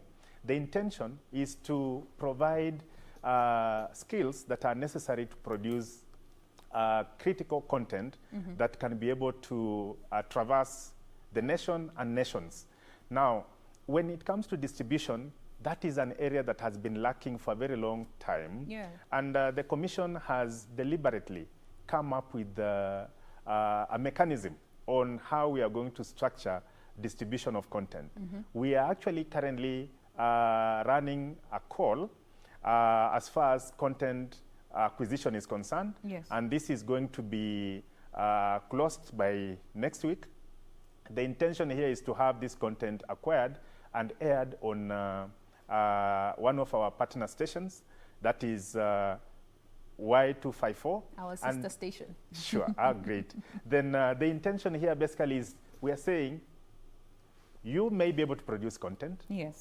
But how do you earn from this content? And when you are being paid for your content the right amount, the market rate, then the ripple effect downwards should be that you are also able to pay your practitioners, those who are participating in the production of this particular product. So yes, the intention is there. We are already doing it. Distribution has been a challenge. And we're also saying that content should come from almost every corner of this country. And that's why My County, My Story also comes in to complement this. All right. Now, speaking of, getting the content, maybe a filmmaker out there has this idea, but, bringing it to life is the problem. Do you have any empowerment programs that, maybe issues to do with funding, equipment, a resource center, which I know the Commission has, that they are mainly put there to just support the filmmakers be able to bring to life these films and scripts that they may be having? Yes, and again, in line with our mandate, we as the commission, our core role is to create opportunities for the filmmaker. Okay. And for us to enable job creation, we have to facilitate the production. Remember, every year, the commission celebrates at Kalash Awards, the best in every category. It will be very difficult for us to celebrate what we are not part of. And that's why we came up with the Kalasha Writers Hub. Yes. Which is a writers forum where we enhance skills for writers. And other than that, we have the empowerment program, which we started last year. And the intention here is to support either concept development, production, or distribution. And this is a program that is sustainable because the more we support the production, then the more we are creating opportunities for stories to be told. Yes. Storytelling is our mainstay. And if we are not telling stories, then it will be very difficult for us to even market our heritage, our locations, and so on. So we encourage filmmakers to always look out at the Kenya Film Commission call for support, which is annual, and also for capacity development. Yes. Because when all these things are combined, then we are saying the ultimate outcome is high quality productions. Yes. And when we have high quality productions, then Kenyans will be entertained. Not only being happy of being entertained, but we'll also be providing opportunities for job creation. And for us, that is core. We have to provide and support the national government and county governments as far as that particular call is concerned. Now, when it comes to taking this support down to everybody who is interested in the film, the film industry, we know that Nairobi might be the hub, but we have creatives across the country, and they might not be able to just make their way to some of these areas that are considered, well in terms of infrastructure. When it comes to taking this aid down to those who really need it across the country, what is being done to that end? Well, we acknowledge that stories are at counties, and that's why we cannot ignore the role counties will play. Yes. And for that reason, we have put in place effort to have strategic partnership with the key economic blocks. Yes. Under our program dubbed My County, My Story. Here, the Commission would like to see good films produced annually, and to start with, to just have at least each county producing one story. Those will be 47 films in a year that will be produced across the country. And the role we are playing in this is to offer both financial and technical support in partnership with the county governments, because when these stories are told, then the empowerment program is actually taking root, Yes. not only in Nairobi, but even at the county level. When that happens, then my joy will be to see that counties are actually now competing among themselves as to which county is producing more films, which county is employing more people in the sector, and so on. But the Commission will continue pursuing this, and as I mentioned, so far it's one of our best programs, Yes. and it is destined to creating a difference. Absolutely, and that is what we want to see, especially for our creatives who have these brilliant ideas, but they do not have channels through which they can be able to bring them to life. And this is just one of the gains that we stand to see as a country and as an industry if we formalize the film industry. That is the conversation that we are having. We want to take a very quick break. We'll be right back. Do stay with us.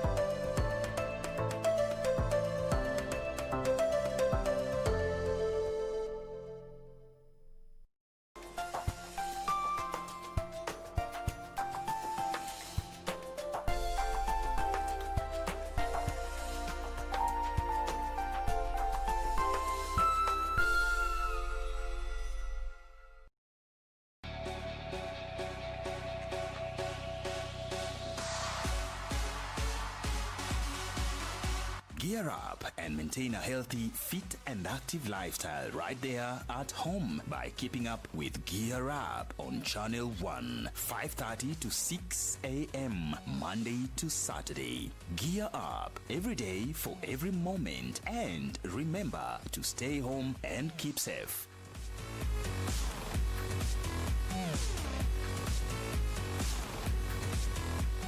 Tonight on KBC Channel 1. This man is not my father.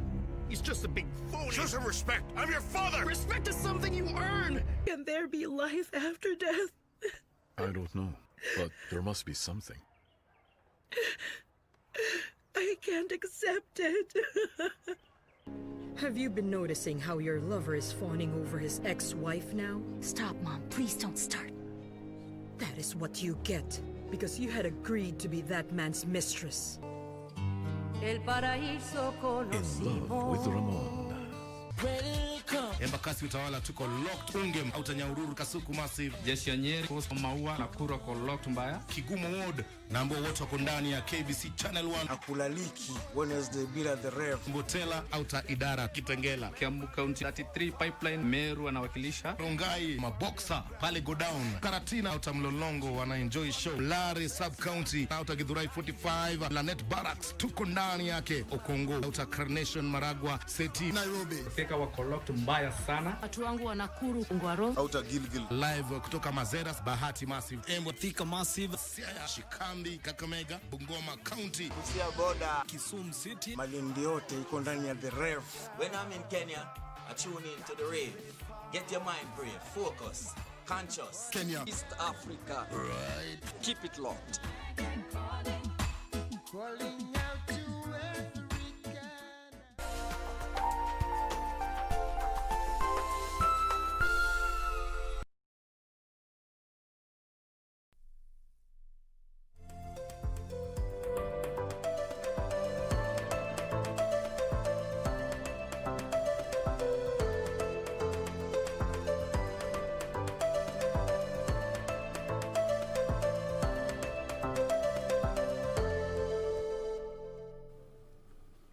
Welcome back. The hashtag that you need to get on right now is the hashtag Good Morning Kenya on the socials, because we are having a conversation about the film industry. And to help us with this discussion, we have the CEO of the Kenya Film Commission, Mr. Timothy Owase, with us in studio this morning. Now, picking up from where we left, Mr. Owase, looking at, the fact that we're moving to the digital era and, we have to keep up with the times.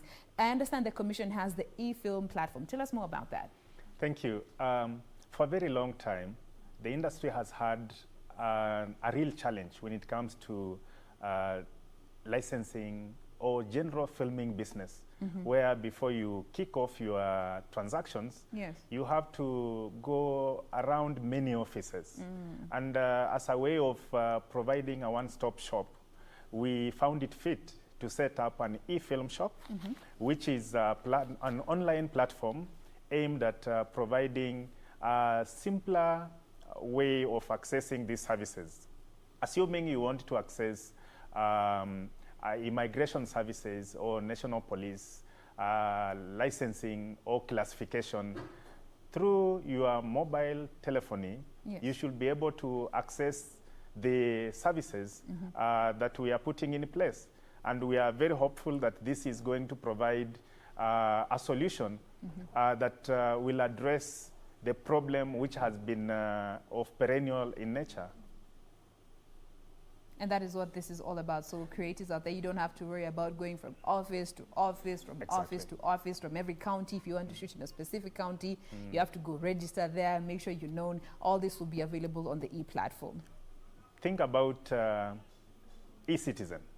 That's exactly the concept. The way it operates. Yes. So it's nothing too technical for anyone to not be able to handle. Indeed. All right. Now let's come to the fact that we are in this COVID times, and of course this has posed a very big challenge for the creators in the industry. They are said to be the hardest hit, in as much as everyone has suffered their bit of challenges during this time. But looking at this COVID-19 times and the fact that we might consider it to be the new normal, how is the Commission adjusting to this to just make sure that the film industry doesn't suffer as much as it would if we don't adjust to these times? Thank you. No one ever expects that there will be a pandemic tomorrow or so. And for COVID-19, it came, and it is here today. And the film industry is one of those sectors that were heavily hit. Yeah. And I'm saying this because many projects were suspended, some cancelled completely, and many livelihoods lost employment. But that in itself doesn't mean that we now stop. We had to think and see how best do we get back to our feet. So the Commission developed the general guidelines for filming, and these guidelines were approved, which meant that filmmakers can actually go to the market and conform to the guidelines that have been set, which are health guidelines, and also just undertake their core business. Other than that, we do believe that as a best practice, it's important that we take care of our crew, and we also take care of our environment. Yes. So these guidelines are already up. One can be able to access them on our website, Kenya Film Commission website. Familiarize with them so that we don't create a challenge, but an opportunity for all. Okay. Yes. Now, also still looking at how we can just keep the film industry thriving, because that is what we want for all the creatives out there. What do you think are the relevant partnerships that you feel could go a long way in helping our filmmakers and other creatives keep prospering and build the film industry here in Kenya? Yeah, maybe before I respond to that, okay. I just want to underscore the importance of the film sector as an essential service when it comes to entertainment, especially during this time COVID. that we're in. Exactly. Yeah. Remember, when we got the news of the pandemic and the world was almost coming to a standstill, we all focused on how to entertain ourselves. This in itself gave us room to actually acknowledge the role entertainment plays. Film plays a role of psychosocial support, which we should not ignore, and that's why from where we sit, we believe this is a sector that is so important as an essential service to each and every household. And that's why we have to hold it dearly and support it to ensure that there are more products coming out, products that will be able to keep everyone alive. Yes. Remember, even health promotion. The Ministry of Health is using film as one of the key communication tools to curb the spread of COVID-19. Also, it is evident that when you do not have information, you will be scared. You will be wondering now, what is this all about? Yes. But through film, we have been able to educate many people about COVID. Remember our campaign, My Kenya, My Story, the mobile film competition, which focused on COVID. We were able to communicate, and we continue communicating even now, as far as the role of film within such times is concerned. Okay. Yes. Your other question was in relevant partnerships that could help build the film community further. Indeed. You know, filming is an interesting sector. Yes. The year 2019, the global revenues hit $177 billion. The question I have always asked the local film producers and myself is, how do we ensure that out of this figure, we focus on just getting 10% of it? I think that will make a big difference. We'll create a lot of opportunities. Yeah. We'll be able to build infrastructure for film and so on. So strategic partnerships are very critical. The Commission is forging partnerships with various institutions in order to have a one-stop shop as far as production is concerned. We are working with the Konsa City, KOTRA, that is the Korean trade agency, to set up a film and media city at Konsa. Then we are working with the Canon to ensure that we roll out film clubs in schools. Why is this important? It is important because we would like to create and nurture talent where we appreciate that if you focus on being a cinematographer, then this is your career. It's not a side hustle. Yes. You focus on it fully, and basically, even in terms of training, you are able to pursue your career in that line to the end. The other key area is setting up of film hubs. We are working with universities and county governments to set up film hubs in order to provide production facilities at these particular remote levels.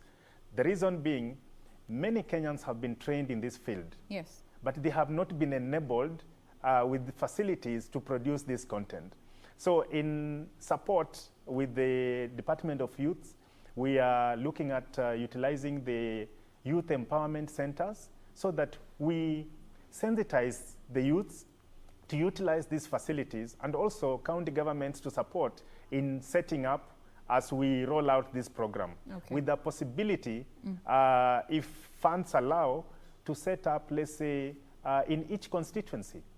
That will give us room to tell our stories. Will give us room to tell our stories. And I like the My Kenya, My Story program that we had, because it involved our Kenyans to even use as something as small as a phone to be able to just tell your story. Now, speaking of funds, we did see the 100 million stimulus being given by the president, but what more beyond it, especially for our filmmakers?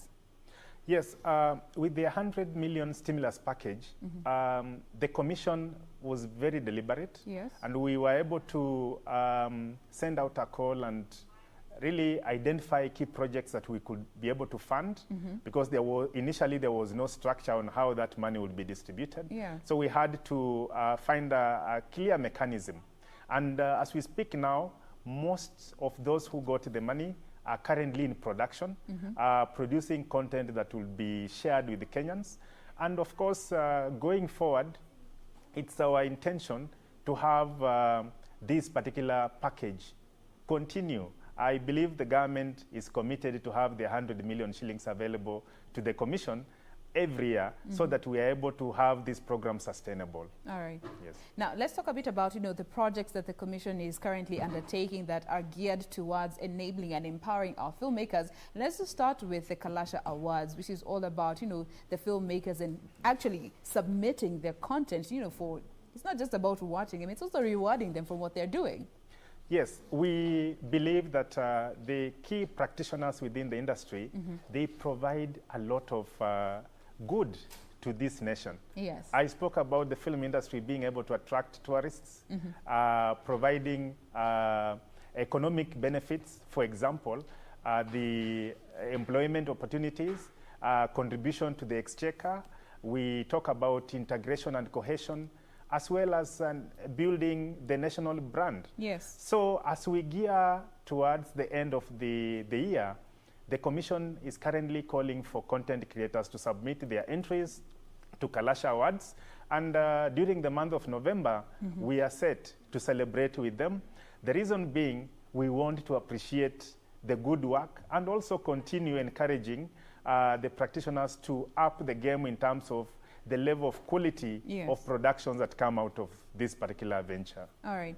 Now, when it comes to reassuring our filmmakers that, whatever they're doing is not in vain, because there is a tweet here by one Omar Ali Ibrahim who's saying, everything is good until the county government is involved.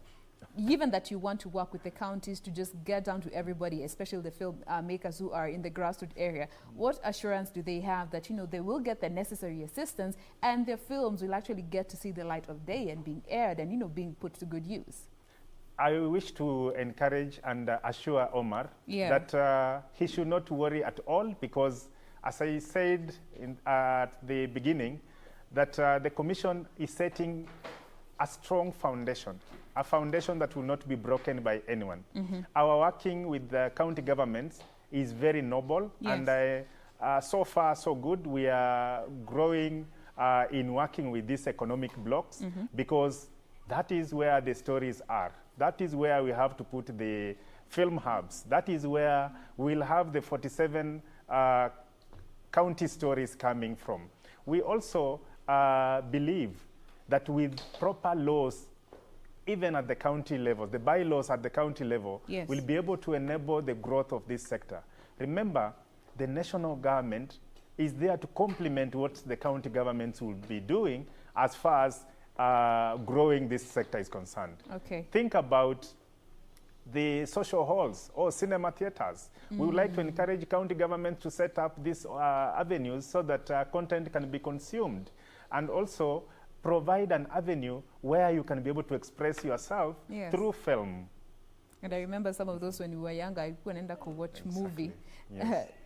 We used to go pay a number of coins to watch a movie here and there, and we need to have those brought back, especially down to the counties. Now, one more question here from one of our viewers. Junai is asking, you had mentioned something to do with film empowerment. Whom can be able to get access? How can they be able to do so? And are there any requirements that one needs to fulfill in order to get the assistance that they need with this film empowerment program? Yes, the call is normally open in different categories, as I mentioned, the concept development, production, as well as post-production and distribution. When we send out this call, we normally offer an opportunity. Of course, there is a criteria. Yes. You have to meet the minimum requirements. For example, are you registered with the commission? To start with. Just because of that one item, you may be disqualified. So when we send out a call, I would like to encourage everyone to look out on those requirements so that you are able to participate and possibly get support. And if you don't get support this year, remember this is an annual call. Yes. It's our intention that as we grow, we'll have more funds, and the more funds we have, opportunities will also grow, and more stories will be told. More stories will be told, and that is what we want. Now, as we bring the conversation to a close, what will be your word of encouragement, especially to our filmmakers and creators out there, and why they need to realize the importance of being known, being part of the database? Thank you. First of all, I would like to just address the nation and say that anyone who is operating in this space is in the right space. Absolutely. This is where the future is. Let's create a vibrant film industry in Kenya in order to grow our economy, to tell our stories, to attract more investment in the sector, and also to promote other sectors within the country. Remember, many governments across the world have identified film or screen industries as a key economic driver, especially in the wake of COVID. Yes. We need to support film productions in the country so that we are able to rally manufacturing, agriculture, and many more other sectors. So as a final word, I just want to emphasize that you should not be disheartened because the commission was established to support you. The commission was established to facilitate your work, and also to play a linkage role through liaison services between various agencies. And of course, without forgetting the fact that we endeavor to look at what are the key guidelines and regulations that are necessary to enable your work. Absolutely. The commission was established to enable you as a creator. So don't give up hope thinking that, given it's a very informal industry as we are right now, we are looking towards formalizing this industry and making it, just stamping its foot louder, because that is what the film industry is supposed to do. It is the main tool of entertainment. It is what we are all resorting to, especially during this pandemic time, and that is when we get to realize the importance of the film industry and the importance of our creatives as a whole. Thank you very much, Mr. Owase. He is Mr. Timothy Owase, the CEO of the Kenya Film Commission, talking to us about the film industry and what more we as a people need to do to keep empowering our filmmakers, and we're all going to be happy at the end of the day. So that is that for that discussion. But right now, we still have more of Good Morning Kenya. But before we get to that, let's have a look at the roads this morning. And a couple of minutes to the top of the hour, time for our next link this morning. And just again to brief our viewers that our focus is going to be on Ngong Road. And this is simply because 3 full bridges are slated to be installed along that route, given the fact that reconstruction has been happening to make it a dual carriage road. I get to the traffic, let me just look at a couple of tweets, seeing what Kenyans are saying when it comes to traffic this morning. I'm just seeing John saying that there's traffic around Muthaiga area. This is actually along Thika Superhighway, so that means if you're coming from Thika Road, then you may just have to do the traffic there. But also just from his tweet, he's giving up some alternative routes there, which, the along Pangani area, as well as just around Outer Ring overpass there. There's also one saying that we need more walkways. Remember that also the Nairobi Metropolitan Services has really been in a bid to ensure that more pedestrian walkways are constructed, especially in the city center. We've seen a couple of them, especially around Kenyatta Avenue, just ensuring that there's cyclist lane as well as walkways. And also what we are seeing is that on these roads that are being reconstructed, like the Outer Ring Highway, even the Ngong Road itself, at least some of these walkways and the cyclist lanes have been put in place. So that's a tweet. They're just saying that we need more of that, and not just in the city center, but also the roads in the estates. Now, let's come to traffic this morning. As I had mentioned, our focus will be on Ngong Road. And again, I just want us to briefly look at this roundabout before we explore more of what is happening on this particular route in terms of traffic. And this is the City Mortuary roundabout. You can remember very well that in the first link-up segment, it didn't look quite like what it is looking as of now, because clearly now the build-up, it's really a lot heavy traffic build-up, and that is why we are seeing this colors here. And the first link, it was barely any maroon and the red as what you're seeing now. It was actually more of the orange, indicating that traffic had just begun to slightly build up. But now that has totally changed, because it's moving at a pretty slow pace, and even in some parts it is at a standstill. But also, Ngong Road again is one of those busy roads, and also specifically this roundabout, one of those busy roundabouts. And also again, to brief our viewers, this is also one of those latest roads to be reconstructed. We have seen the first phase of the reconstruction of Ngong Road coming all the way from the National Library all the way to Prestige Plaza, which is already complete and opened up to the public. The second phase of this road coming from Prestige Plaza all the way to Dagoretti, which is again also complete and opened up to the public. The third phase, which is still under reconstruction from Dagoretti to Karen. And also another important thing is that this third phase will consist of 5 footbridges again. Remember, 3 have already been slated, and there are other 5 that have been earmarked at different places. And what the Kenyan Urban Roads Authority mentioned is that this is just in a bid to ensure that there's safety of pedestrians and as well as ease of traffic along this route. Again, also one of the reasons that that resulted to these bridges is because of the number of death cases that were being recorded along Ngong Road, given the fact that this road was expanded, making it a dual carriage road. So sometimes it could be difficult for pedestrians to move from one side of the road to the other, and that is why it has become necessary for these bridges to be installed. That process is yet to start, but what they said is that it will take 18 months, which is a total of 1.5 years, at least until these footbridges are installed. One is expected to be at Kenyatta Hospital, the second one at Coptic, and the other one around Kenya Science. Now, Coptic area is one of those busy areas, especially in terms of traffic, and in this early morning hours, specifically on that lane that is leaving the estates along Ngong Road, that is Dagoretti, Ngong itself, Karen, Adams coming to the city center. That is one area where there's normally heavy traffic build-up, just like on Prestige Plaza. But also, around this area also just couples up as a bus terminus, and clearly also from what you're seeing on our map, traffic just being witnessed specifically on the lane that is coming to the city center, which is usual or what you'd expect to see, because then on this lane, one of those busy areas, because of the usual reasons, people are going about their activities, going to the city center, and not forgetting that there's a mall around here, and also not forgetting the fact that it is a bus terminus around this area. So all these reasons are the reasons as to why we are seeing what we are seeing this morning on our map in terms of traffic.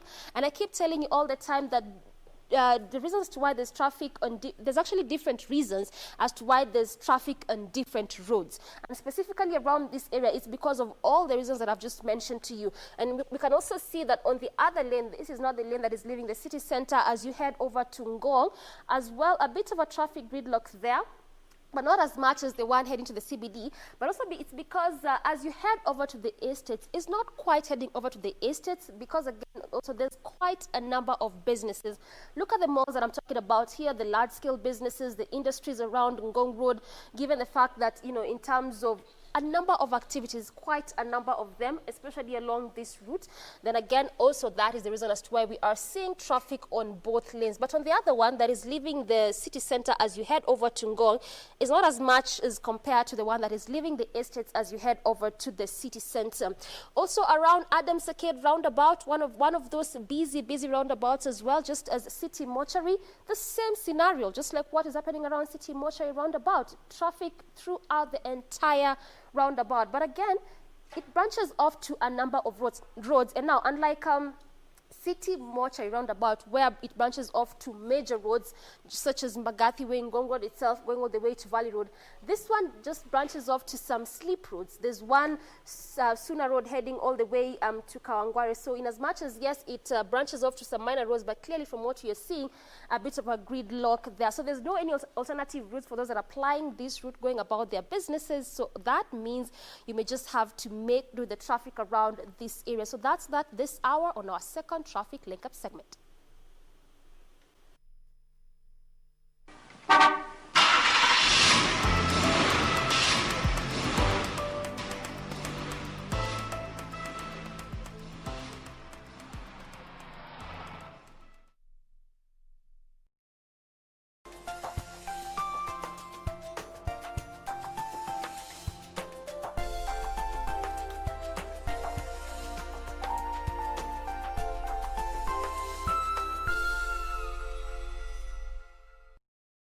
Are the golden rules of living. If you open it, close it.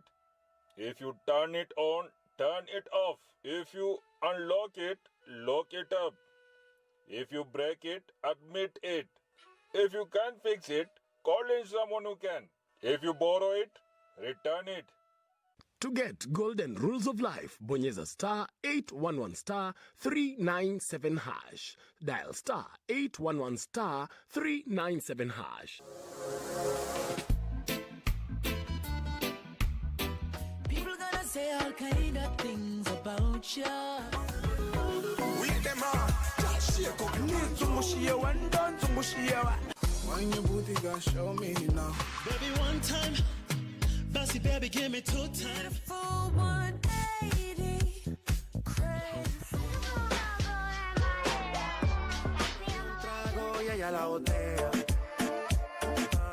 Let's go. Ha. I needed some with some bop in it. Mamacita, where you at? I've been trying to reach you. Choro, choro, choro, choro, choro, choro. Te pago, te pago, mo, te pago. Katoto shepu awe, ayawe, ayawe. Tekenya katoto, kamini tekenya, tekenya katoto. Tonight on KBC Channel 1. Tell me. I will tell you the reason behind it. Because you wanted to prove your greatness to others. You wanted to show them that you could accomplish such a massive task alone. You are misunderstanding me once again. Yes. Why are you looking at me?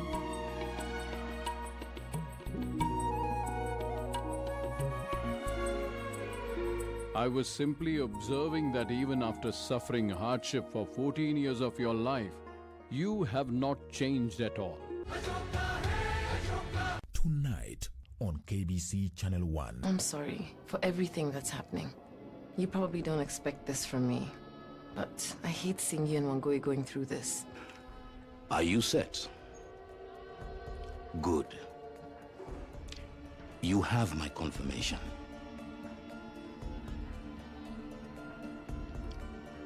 Kill them all. Julia? Julia! Julia! Julia! Julia!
Thank you for staying with us. This is still Good Morning Kenya. I'm Jane Boy. If you are just joining us, karibu tena sana.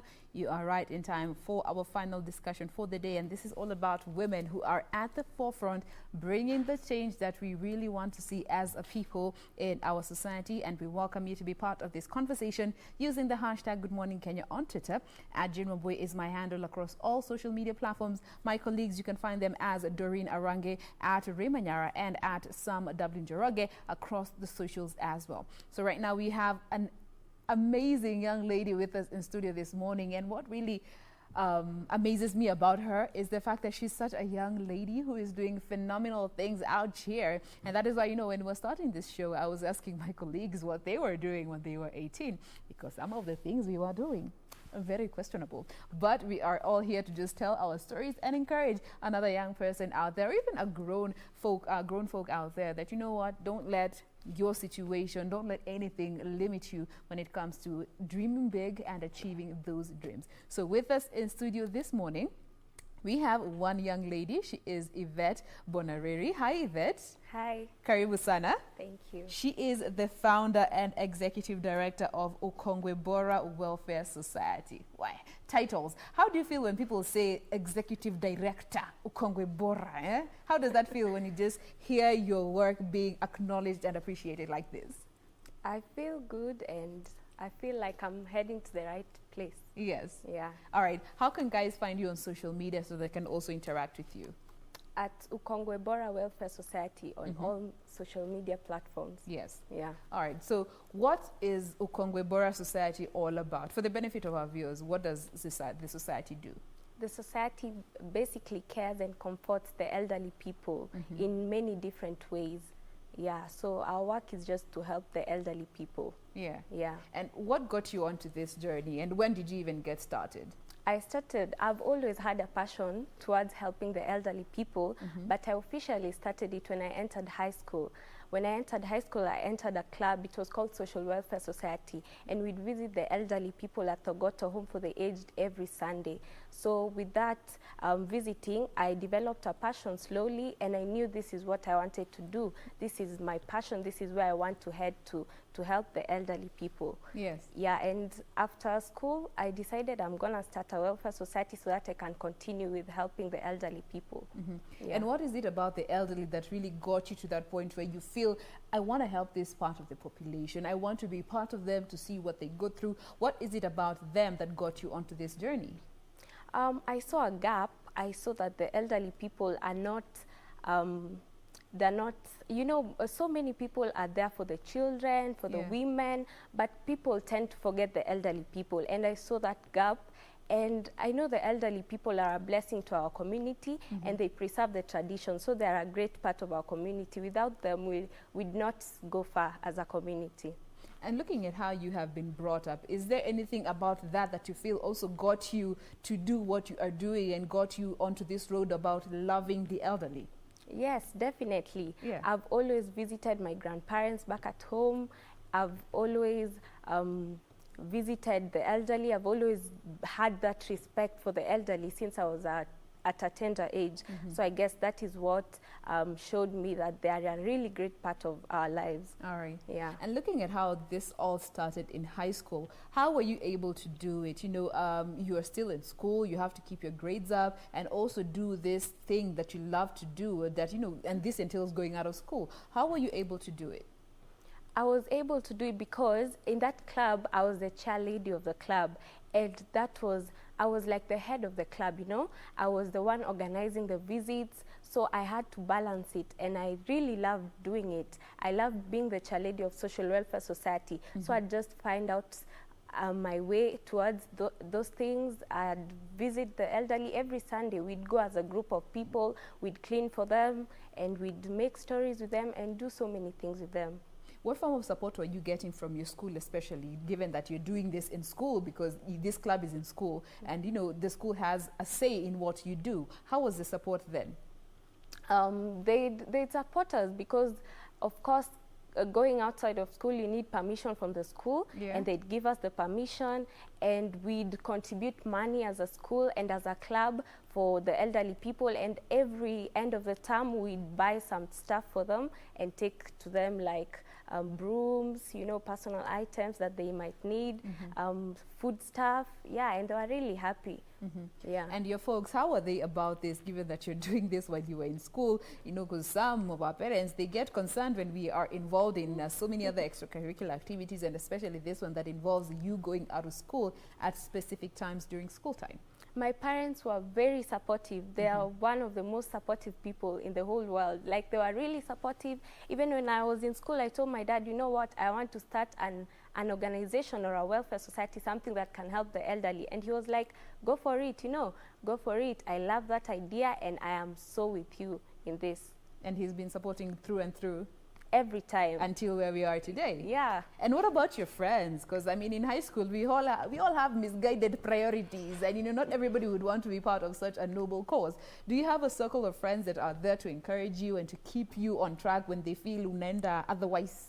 Totally. You know, when we were in that club, we were a group of people. Yeah. So, of course, we were with other people. We made friendship with them, and they love it. You know, we'd visit them, and it developed in us.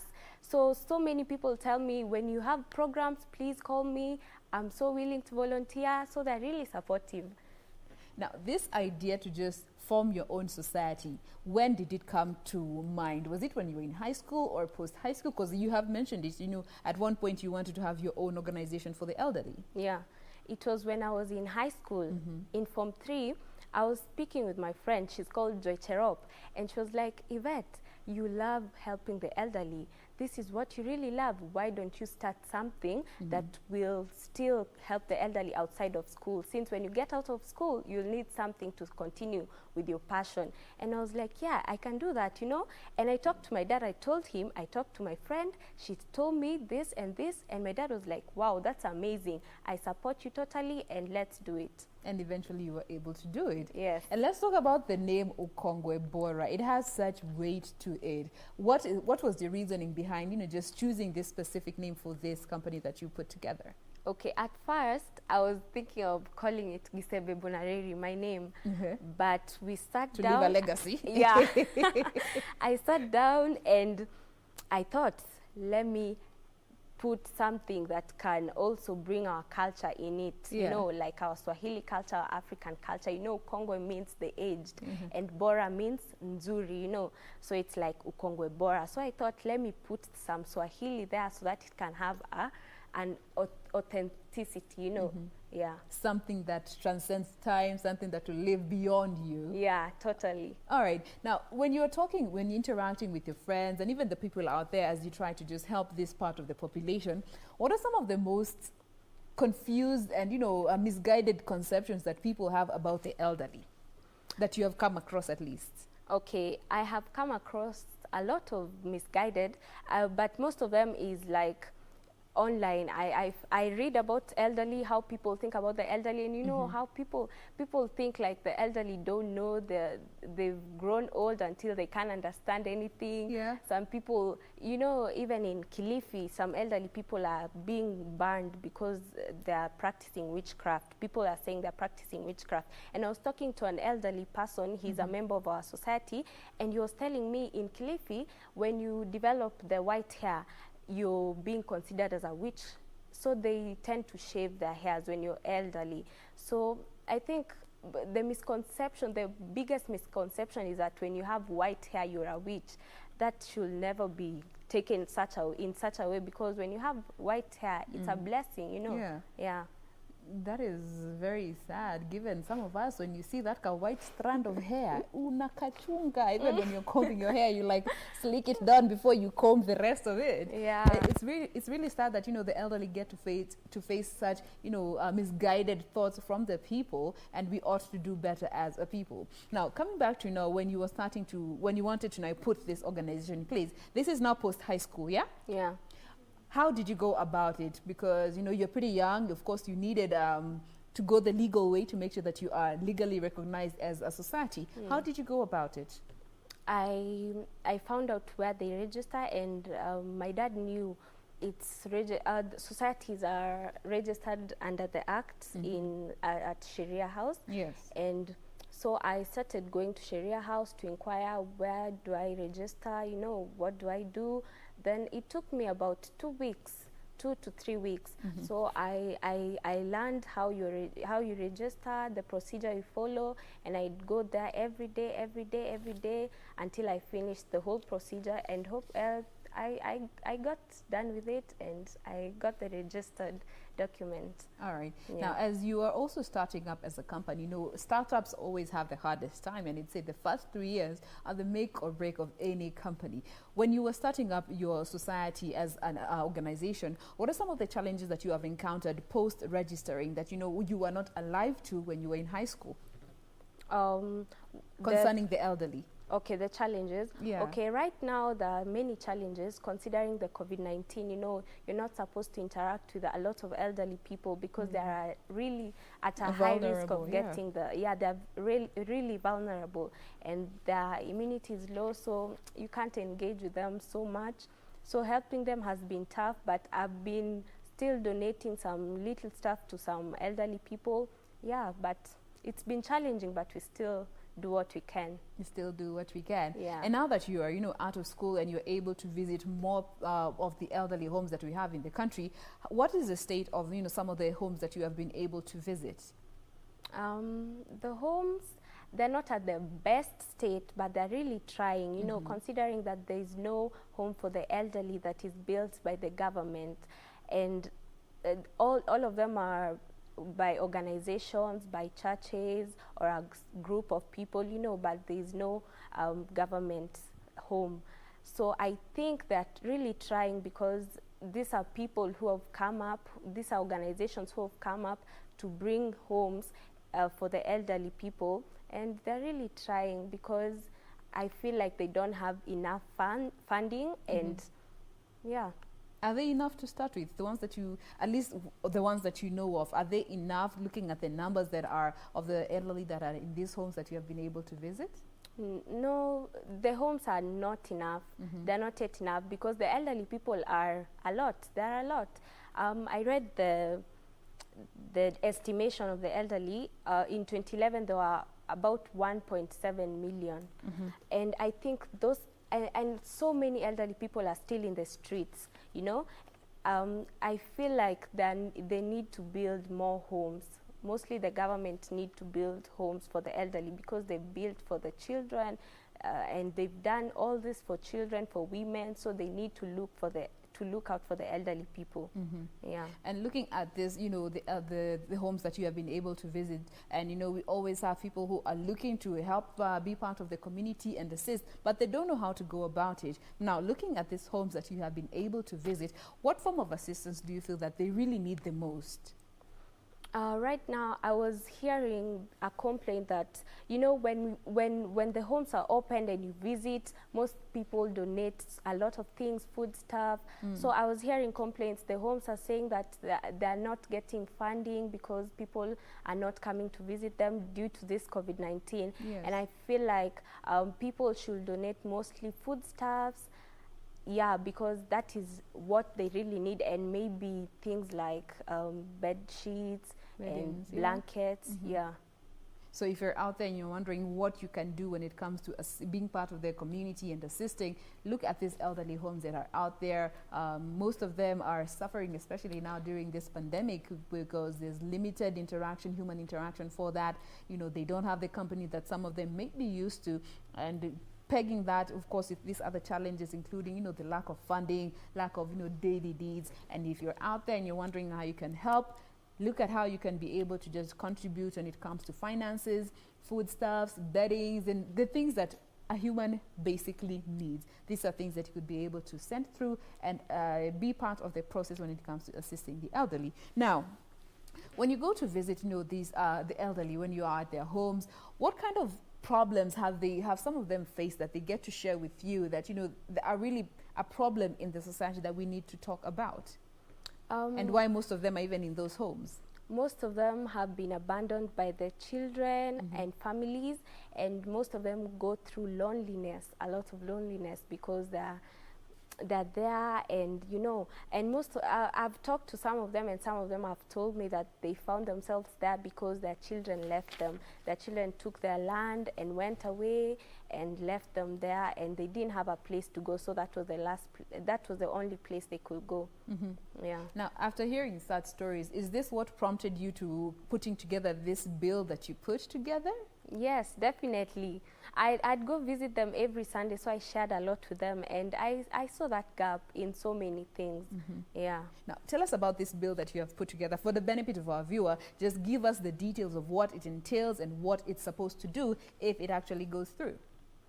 Okay, so the bill entails that the government, under the Constitution 57D, under Article 57D of the Constitution, that, you know, the Article 57D of the Constitution states that the family and the state are given the same obligation towards the elderly people. So I feel like the government should build homes for the elderly, and in that bill it has stated how the homes should be. They should be homes which can cater for them, not just bad homes. You know, they should be homes that are definitely fully equipped for the elderly people. And also the children, they're given obligation towards their parents, because their parents took care of them when they were young, and they have that obligation also when their parents are old and retired. They also need to take care of their parents. And also it's given penalties for people who will not take care of their parents when they're old. And yeah. Now, you know, part of this, the bill is that, you know, the children, in the cases where children stand to inherit something, they ought to support their parents to the extent, in terms of value, which they are supposed to inherit from their parents. One would look at that and be like, hey, aren't you being too harsh? But why did you choose to have such a stipulation in such a bill? Because, come to think of it, our parents do so much for us, you know.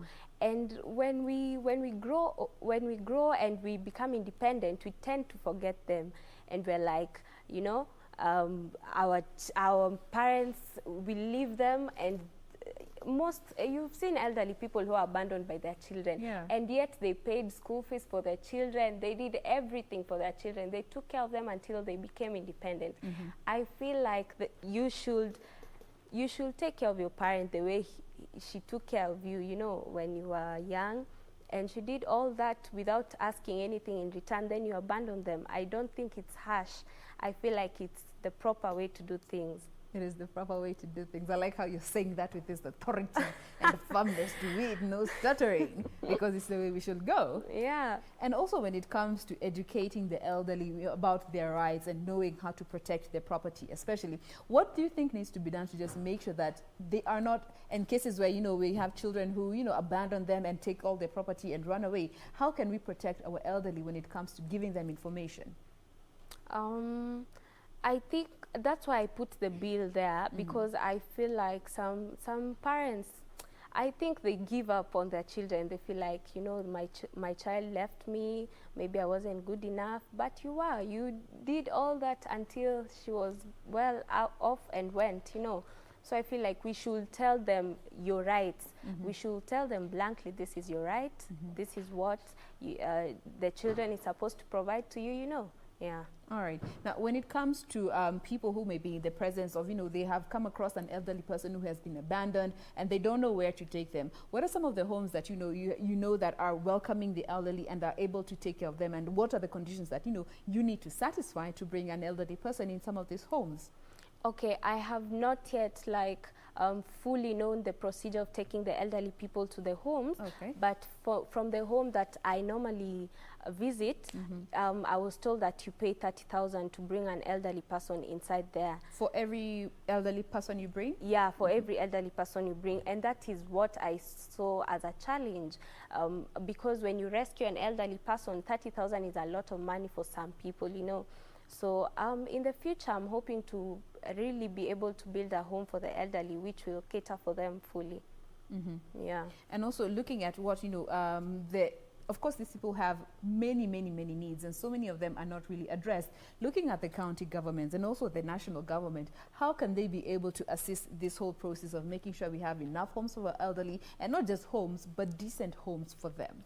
Yes, I feel like if this bill will be passed, it will be really good, because this bill touches on, you know, it says where if a bill touches on counties, it should be passed in the National Assembly and also the Senate. Yes. And my bill touches on counties because it's saying that tribunals to be built in every county, to be built in every county. So it's touching on the counties, and also, so it needs to be passed by the National Assembly and the Senate. So if it will be passed, it will force the government to build homes, decent homes for the elderly people. And I feel like that is what the elderly people need, because there are so many elderly people living in the streets. Yeah. All right. And also looking at the dream for Ukongwe Bora Welfare Society, what dream do you have when it comes to looking at how far you want this society to go and the impact that you want it to leave in the society? My biggest dream is to build a decent home for the elderly. I will repeat that over and over again. Yeah. If God wills, I will build that home for the elderly people where they'll be fully catered for. And I'm really hoping, I have big plans for it, you know. Yeah, because that will really help them. The homes which are there are not the best homes also, but they're really trying. But also the government needs to do something more about catering for the needs of the elderly people. And also still looking at those homes, of course, there are those people who work there. Looking at what you have seen so far, are they as qualified in terms of their professions when it comes to taking care of the elderly? Because, you know, most of our elderly always have, you know, some health complications here and there. Okay. Comparing to the US, I've seen homes in the US, and if you have to work to a home in the US, you have to do nursing, a specific nursing, because you need to understand the elderly people in a certain way. Yeah. But here, you know, here in Kenya, they're not really practiced. They're not practiced in that form. So, of course, they're not as good as there, but they're trying. So we need to put, you know, the same way that there is Nairobi Women's, there is Gertrude's for the children. I feel like there should be a hospital specifically for the elderly people, where the specific, you know, there are some illnesses that are for the elderly people and not for the children and not for women. They're just for elderly people. I feel like they should be taught illnesses for the elderly people, and a hospital to be opened specifically for the elderly illnesses. So there should be training on when it comes to this personnel who are involved in taking care of the elderly. Yes. Now, looking at, you know, the fact that, you know, the government has programs in place that are supposed to help the elderly, but you find so many of them struggle financially. And in that case where, you know, in order to take one elderly person to a specific home, they need to pay 30,000, and that might be an exorbitant fee for some of them. But you find some of the elderly, you know, they are supposed to be getting some money, but they're not able to get this money that they're supposed to get from the government. How can we protect them in such cases and just ensure that, you know, middlemen are no longer a problem when it comes to financing the elderly? Okay, so my bill touches that a tribunal should be built in every county. And I was hoping that the government can work with a local bank that is everywhere, even mashinani, you know, like a local bank, a really good bank, so that the elderly people can go for their money themselves. They don't send someone, or they don't send via M-Pesa, or you know, because some elderly don't understand the phone, how to use a phone, how to use technology. So I feel like the government should work with a local bank, and that local bank should work with maybe a chief of the community, because the chief knows all the elderly people of that community, and they should know to keep the record of the elderly people. So the elderly person just comes with their identification, you know, he's like, this is my name, you know, I'm this age, this is the money I'm supposed to get, anapatiwa pesa, and goes back. So if the government works with a local bank, and the elderly person comes for the money himself or herself, that will be better. At least they'll akuna ati mtoto wako anakuendea. You know, some people wanaendea wazee pesa but they eat it, you know. Kuna mzee hajai pata hiyo pesa, anashangaa, which is this money 2,000 the elderly are getting? I've never gotten that money, and it's because maybe the son anamwendea pesa anakula. And in cases where, you know, the elderly cannot really be able to physically go there, and in this case there has to hakuna liwe liwalo, there has to be a trustee who makes sure that they get this money.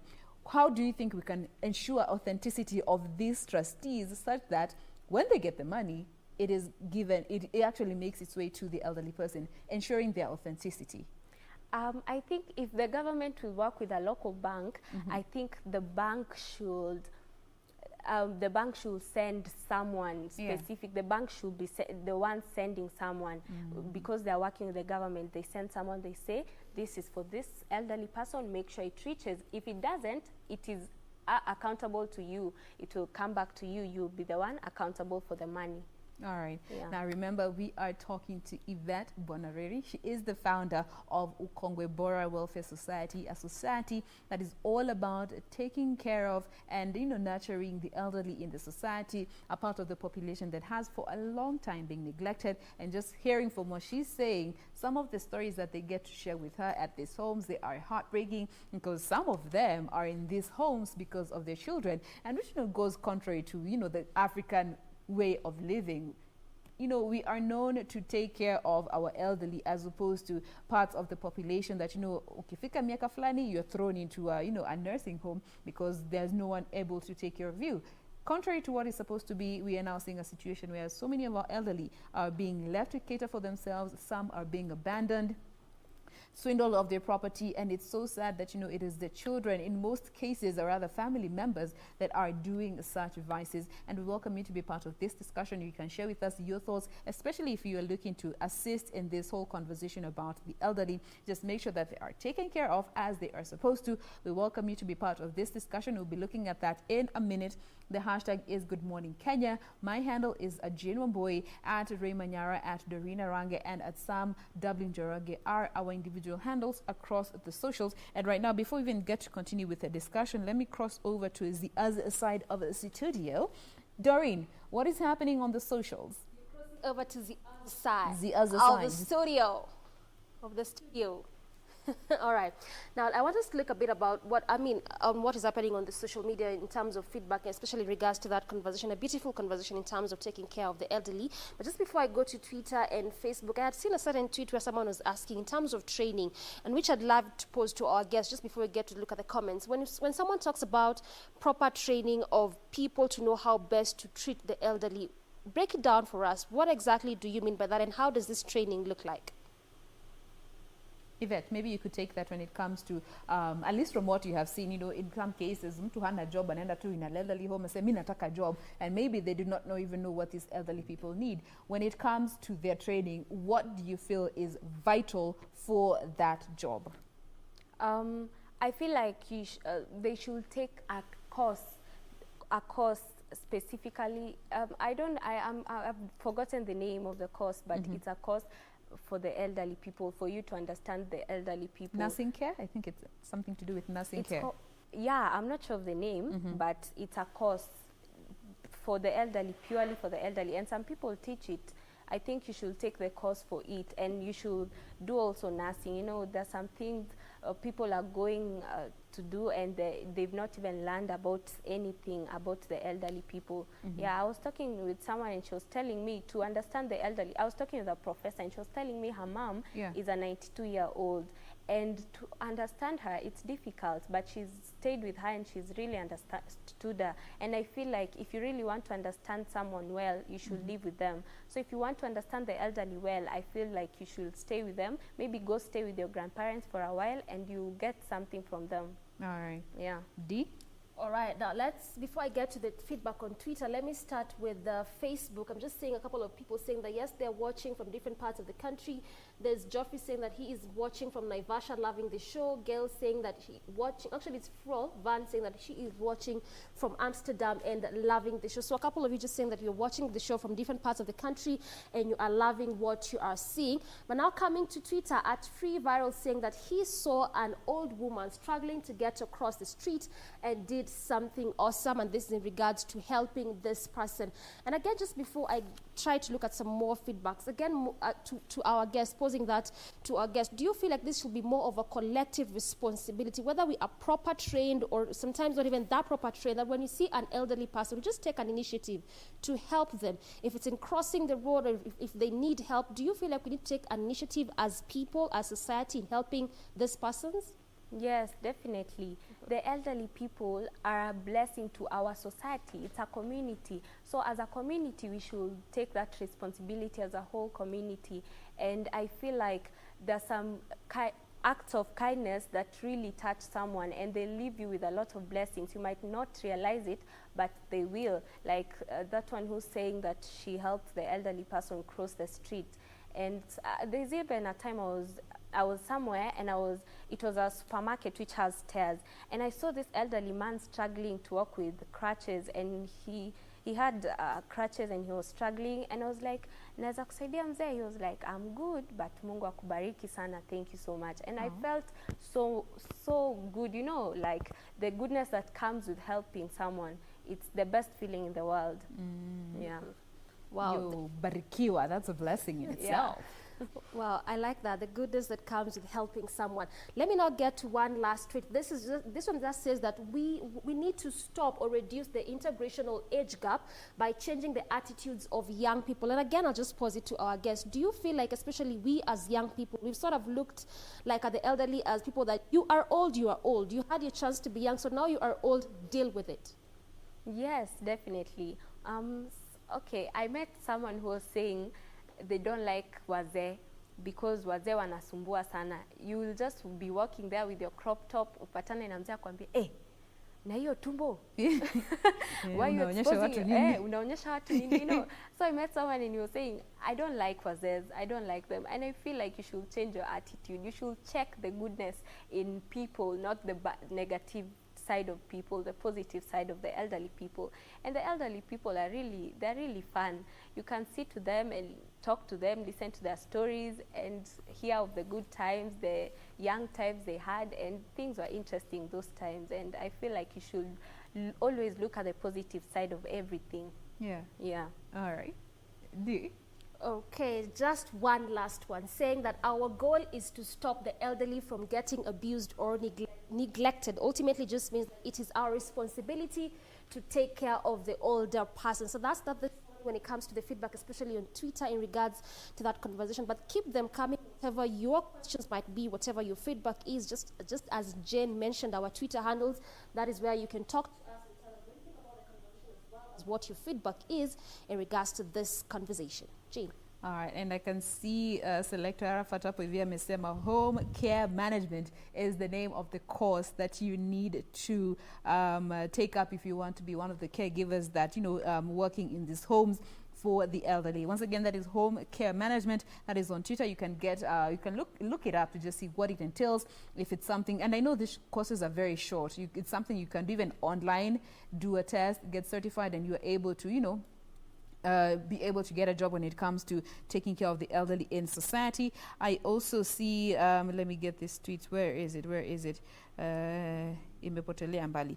But we welcome you to keep sharing with us your thoughts in regards to this whole conversation. Now, Yvette, looking at, this whole journey that you have gotten yourself into, is it in line with what you plan to study, or it's something that you've already started doing in school? I'd not say it's in line with what I'm planning to study because I'm studying performing arts and film technology. Ooh, you're a creative. Yeah, I am. Yeah, that is what I really love. Yeah. I want to produce movies and direct movies. Yeah, but also I will also help preserve the African culture using the film production and directing. So it will be in line with that because the elderly people are a vital are vital in the preservation of tradition and culture. Yeah. You know, it's interesting because we just had the CEO of the Kenya Film Commission here with us just before you got in, looking at the film industry and just looking how we can better enable it for the creatives out there. Now, you had mentioned earlier that, you know, you want to one day own a home that is going to take care of the elderly and address some of these issues that, you know, that are facing the homes in this day and time.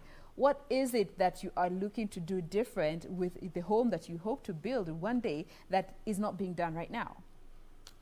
Firstly, I'm hoping to have an entire place that is specifically for elderly people to showcase their talent. You know, the elderly people are really talented.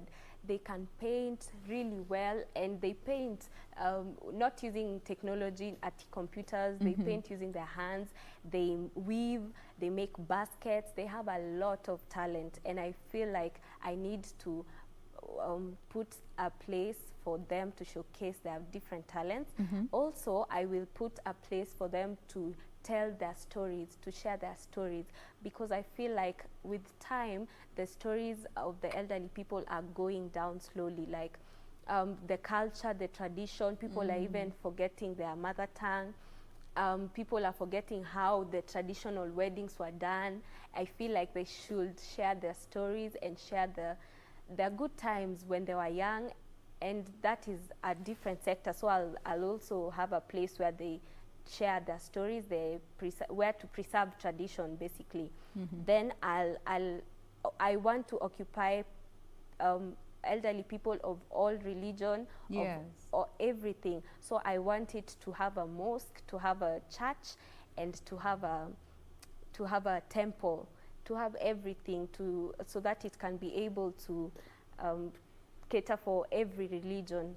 And also, I want a home which the elderly people will be free, you know, and I also, you know, there's this study which was done in Britain that says that elderly people, babies increase the years the elderly people live. Yeah. So I want when at my home, I want the elderly people to be brought for babies at least every month. You know, little babies, they carry them, they get happy because it's said that it increases their years. Yeah. Yeah. Na umemention hapo kwa mother tongue na wengine wetu. Tunachoma picha Doreen, when that was up, when it comes to mother tongue. Hey, Doreen Aranje. We are in that boat together, eh? Together, but we stand strong. We will learn. We are learning. It's never too late. We are learning. It is never too late. Now, looking at how, you know, maybe there's somebody out there who's watching us and she's wondering, okay, I want to be part of this course to just assist the elderly. I love them and I don't know how to go about it, but they want to be part of, you know, UBWS, like Ukongwe Bora Welfare Society. I like the abbreviations. Okay. How can they be part of this society? You can always email us at ukongwebora@gmail.com or call us at 0788 545 156. Yeah, 0788 545 156, or email us at Ukongwebora Welfare Society, and even on all social media platforms we are Ukongwebora Welfare Society. You can always reach us out. All right. And what are the requirements? Because, you know, as you are also in business as you are doing this, and there is the financial responsibility that you have. Are there any financial requirements that, you know, an individual needs to fulfill to be part of this society? No.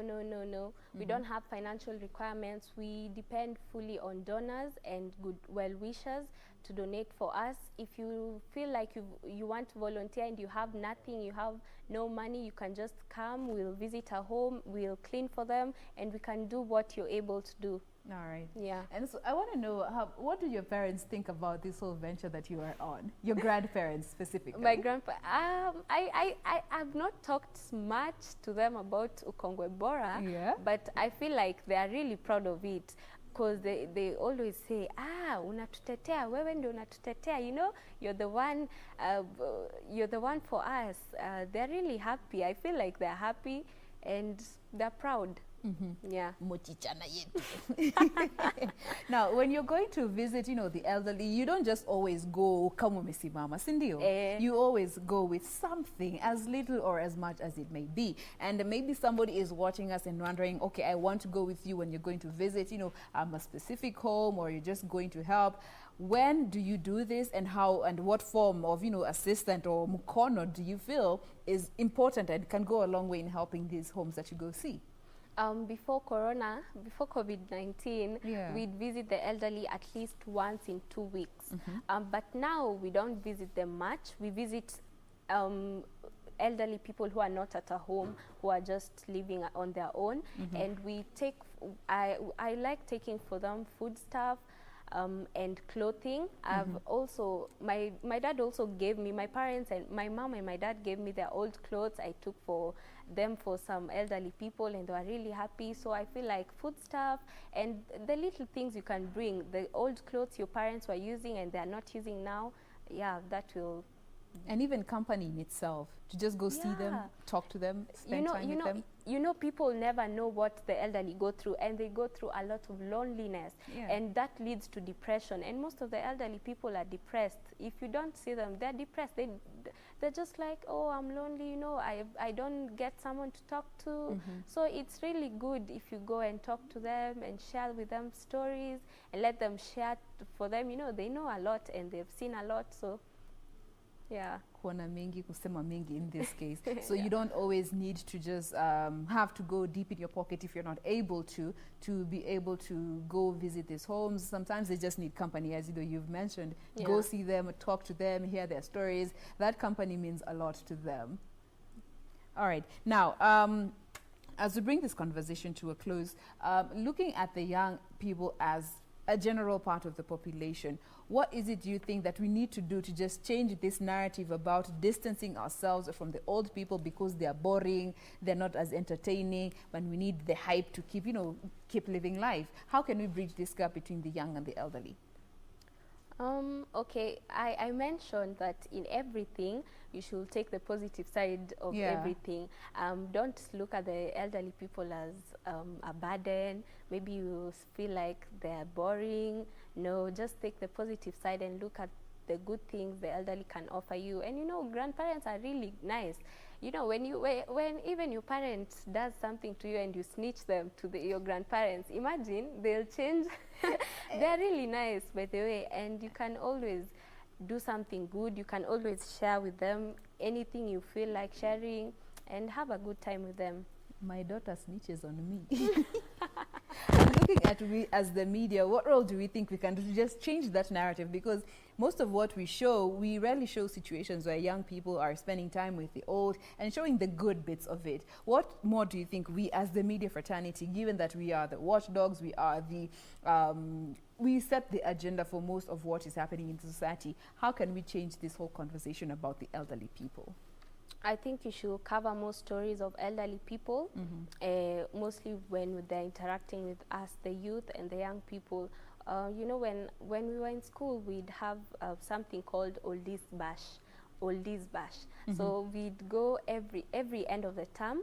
We'd have like a bash, a party with the elderly people, and we'd share with them, like we'd eat and we'd put music, and imagine they listened and they were there looking at us, they're like jamming to everything. Some of them are like, we take pictures, so if someone was, like us, the way I was nurtured in social welfare society and we'd visit the elderly all the time, I developed that passion, and I developed the positive attitude towards the elderly, and I knew the elderly people in a different form. So I feel like sharing more time and more stories of them could be a better way to do that. Absolutely, because one day we are all going to grow old.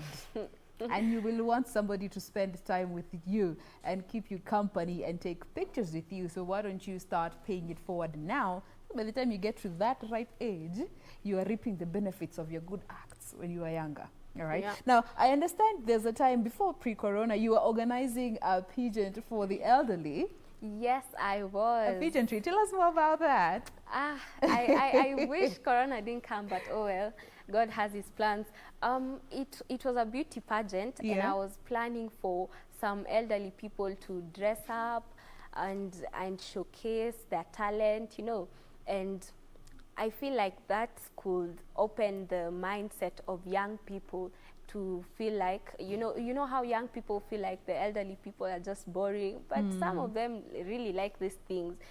Someone was telling me her grandma is 92 years and she found her grandma singing and she was like, kumbe you can sing, you can also dance. Imagine. So I was like, this could make the young people to interact with the elderly people in a different way. Yeah, and have a different perspective towards them. All right. Now, as we bring this conversation to a close, as the owner of Ukongwe Bora Society, and before we even get to that, this pageantry, are you hoping to just take it on post-COVID-19 to just bring this part of happiness to them?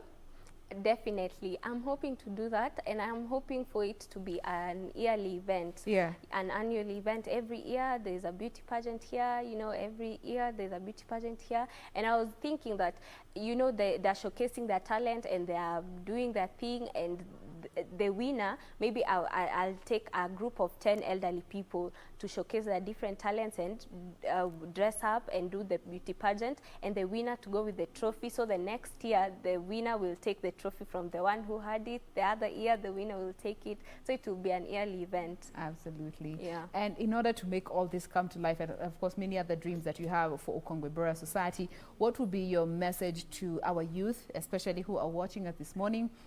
The elderly out there who are also watching us this morning, and they're feeling very discouraged about these times that we are living in. The youth should be kind to the elderly people, and the elderly people should take courage and be strong, because we are here to look out for them. One of my greatest inspirations is Harriet Tubman. Harriet Tubman fought for slaves during the time when black people were being slaves in the United States, and she fought for slaves, and when she finished that, she devoted her life to fight for slaves and the elderly people.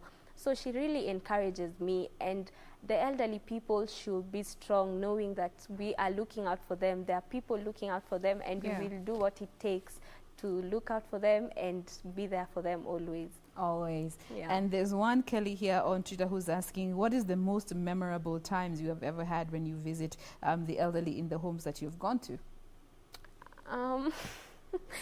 I've had a lot. Yeah. Also, there's this elderly woman. She's called Nyambura. I think she doesn't have a good memory. So I'll go tell her, my name is Bona. Anasema, unaitwa nani? Nasema, Bona, unaishi wapi? I'm telling her. And then the next time, unaitwa nani? The same thing. The same thing, the same thing. And my most memorable moment is, there's this time we went for to visit the elderly people, and there's this elderly person who was like, I see you here every Sunday. You bring for us these things. You're really nice to us, and I hope you'll be the president. He was like, I hope you'll be the president. And I was like, oh my goodness, that was the most memorable time. I'll never forget that statement. A blessing just randomly like that. Yeah. All right. Well, now as we now close this discussion, just a word of encouragement to those who want to be part of Ukongwe Bora, and also how they can do so, and give us your social media handles once more. Okay, so the email is ukongweborawelfaresociety@gmail.com. The number is 0788545156. And on Instagram, on any social media platform, it's Ukongwe Bora Welfare Society. All right, Yeah. there you have it, Ukongwe Bora Welfare Society, UBWS. Check them out, see how you can be part of the course. If you're looking for something to do, you are idle, you have nothing to do, you can always get in touch with her to know how you can assist, because we are living in tough times, and the elderly who are in the nursing homes around the country are having it worse. So if you can be able to assist, please do so in whatever capacity you can do this. And I believe now they're also welcoming visits, but just under controlled environments, because we want to protect our elderly we don't want to take the Rona to them. So get in touch with her and know how you can be part of this cause. That is Yvette Bonareri. She is the founder and executive director. Lukongwe Bora Welfare Society. Thank you so much, Yvette. Keep doing what you're doing. We appreciate you and we celebrate you. Thank you so much. All right. She has been who we have been featuring today on our Women at the Forefront segment. At 18 years, turning 19. I turned on August 14th. Happy birthday. Thank you. What did you do for your birthday? I did a lot. I had a birth week. Well, I love that. You celebrate yourself to the fullest. Kabisa. All right. Yeah. Happy birthday once again. Keep doing you. what you're doing. At the age of 19, doing fantastic things. You, 19-year-old out there, unafanya nini? Mimi najua siku nafanya vitu phenomenal kama hizi. But don't wait until it is, much late, too late in life to do something fantastic. Do it where you are with what you have. Start where you are with what you have to get to where you want to get to. That brings us to a close of this discussion. I don't know if Miss D, you have anything going on Twitter before we get to close? No. There's no feedback on Twitter. Just saying I am inspired by the young lady. Just though you're asking, what were you doing when you were 18? I can't remember, just as you, if I was doing something as phenomenal as she is. But hey, we are here. We thank God. We thank God. Ya Mungu ni mengi. All right, now we just want to put a cap on today's show. Thank you so much for talking to us. I appreciate you for sharing with us your thoughts, for retweeting. Let me just mention a few people who have been part of this conversation from the start until now. Big up to our guy, Selector Arafat, for always, just making sure that our viewers are appreciated. Let me go down to these tweets. I see William, thank you for staying with us. Easy majina zimepotea. But I appreciate it. Let me just try to get them. We can always mention a few people here and there for being part of this conversation. Ben kama kawaida, Omiyomi, thank you for staying with us. I see you. There's one, Sylvia here. Thank you for tuning in. Teacher Ngatia, thank you for staying with us straight from the beginning. This guy tuned in when we were starting. Chui Weila, thank you so much for staying with us. We appreciate you. June Wainaina, Peter Okumu, thank you so much for tweeting and retweeting and keeping us company through and throughout the program. Be sure to do so again tomorrow morning as we bring you another fantastic edition of Good Morning Kenya. On behalf of the entire Good Morning Kenya crew, I am Jane Wambui. Have a lovely day. God bless. See you tomorrow.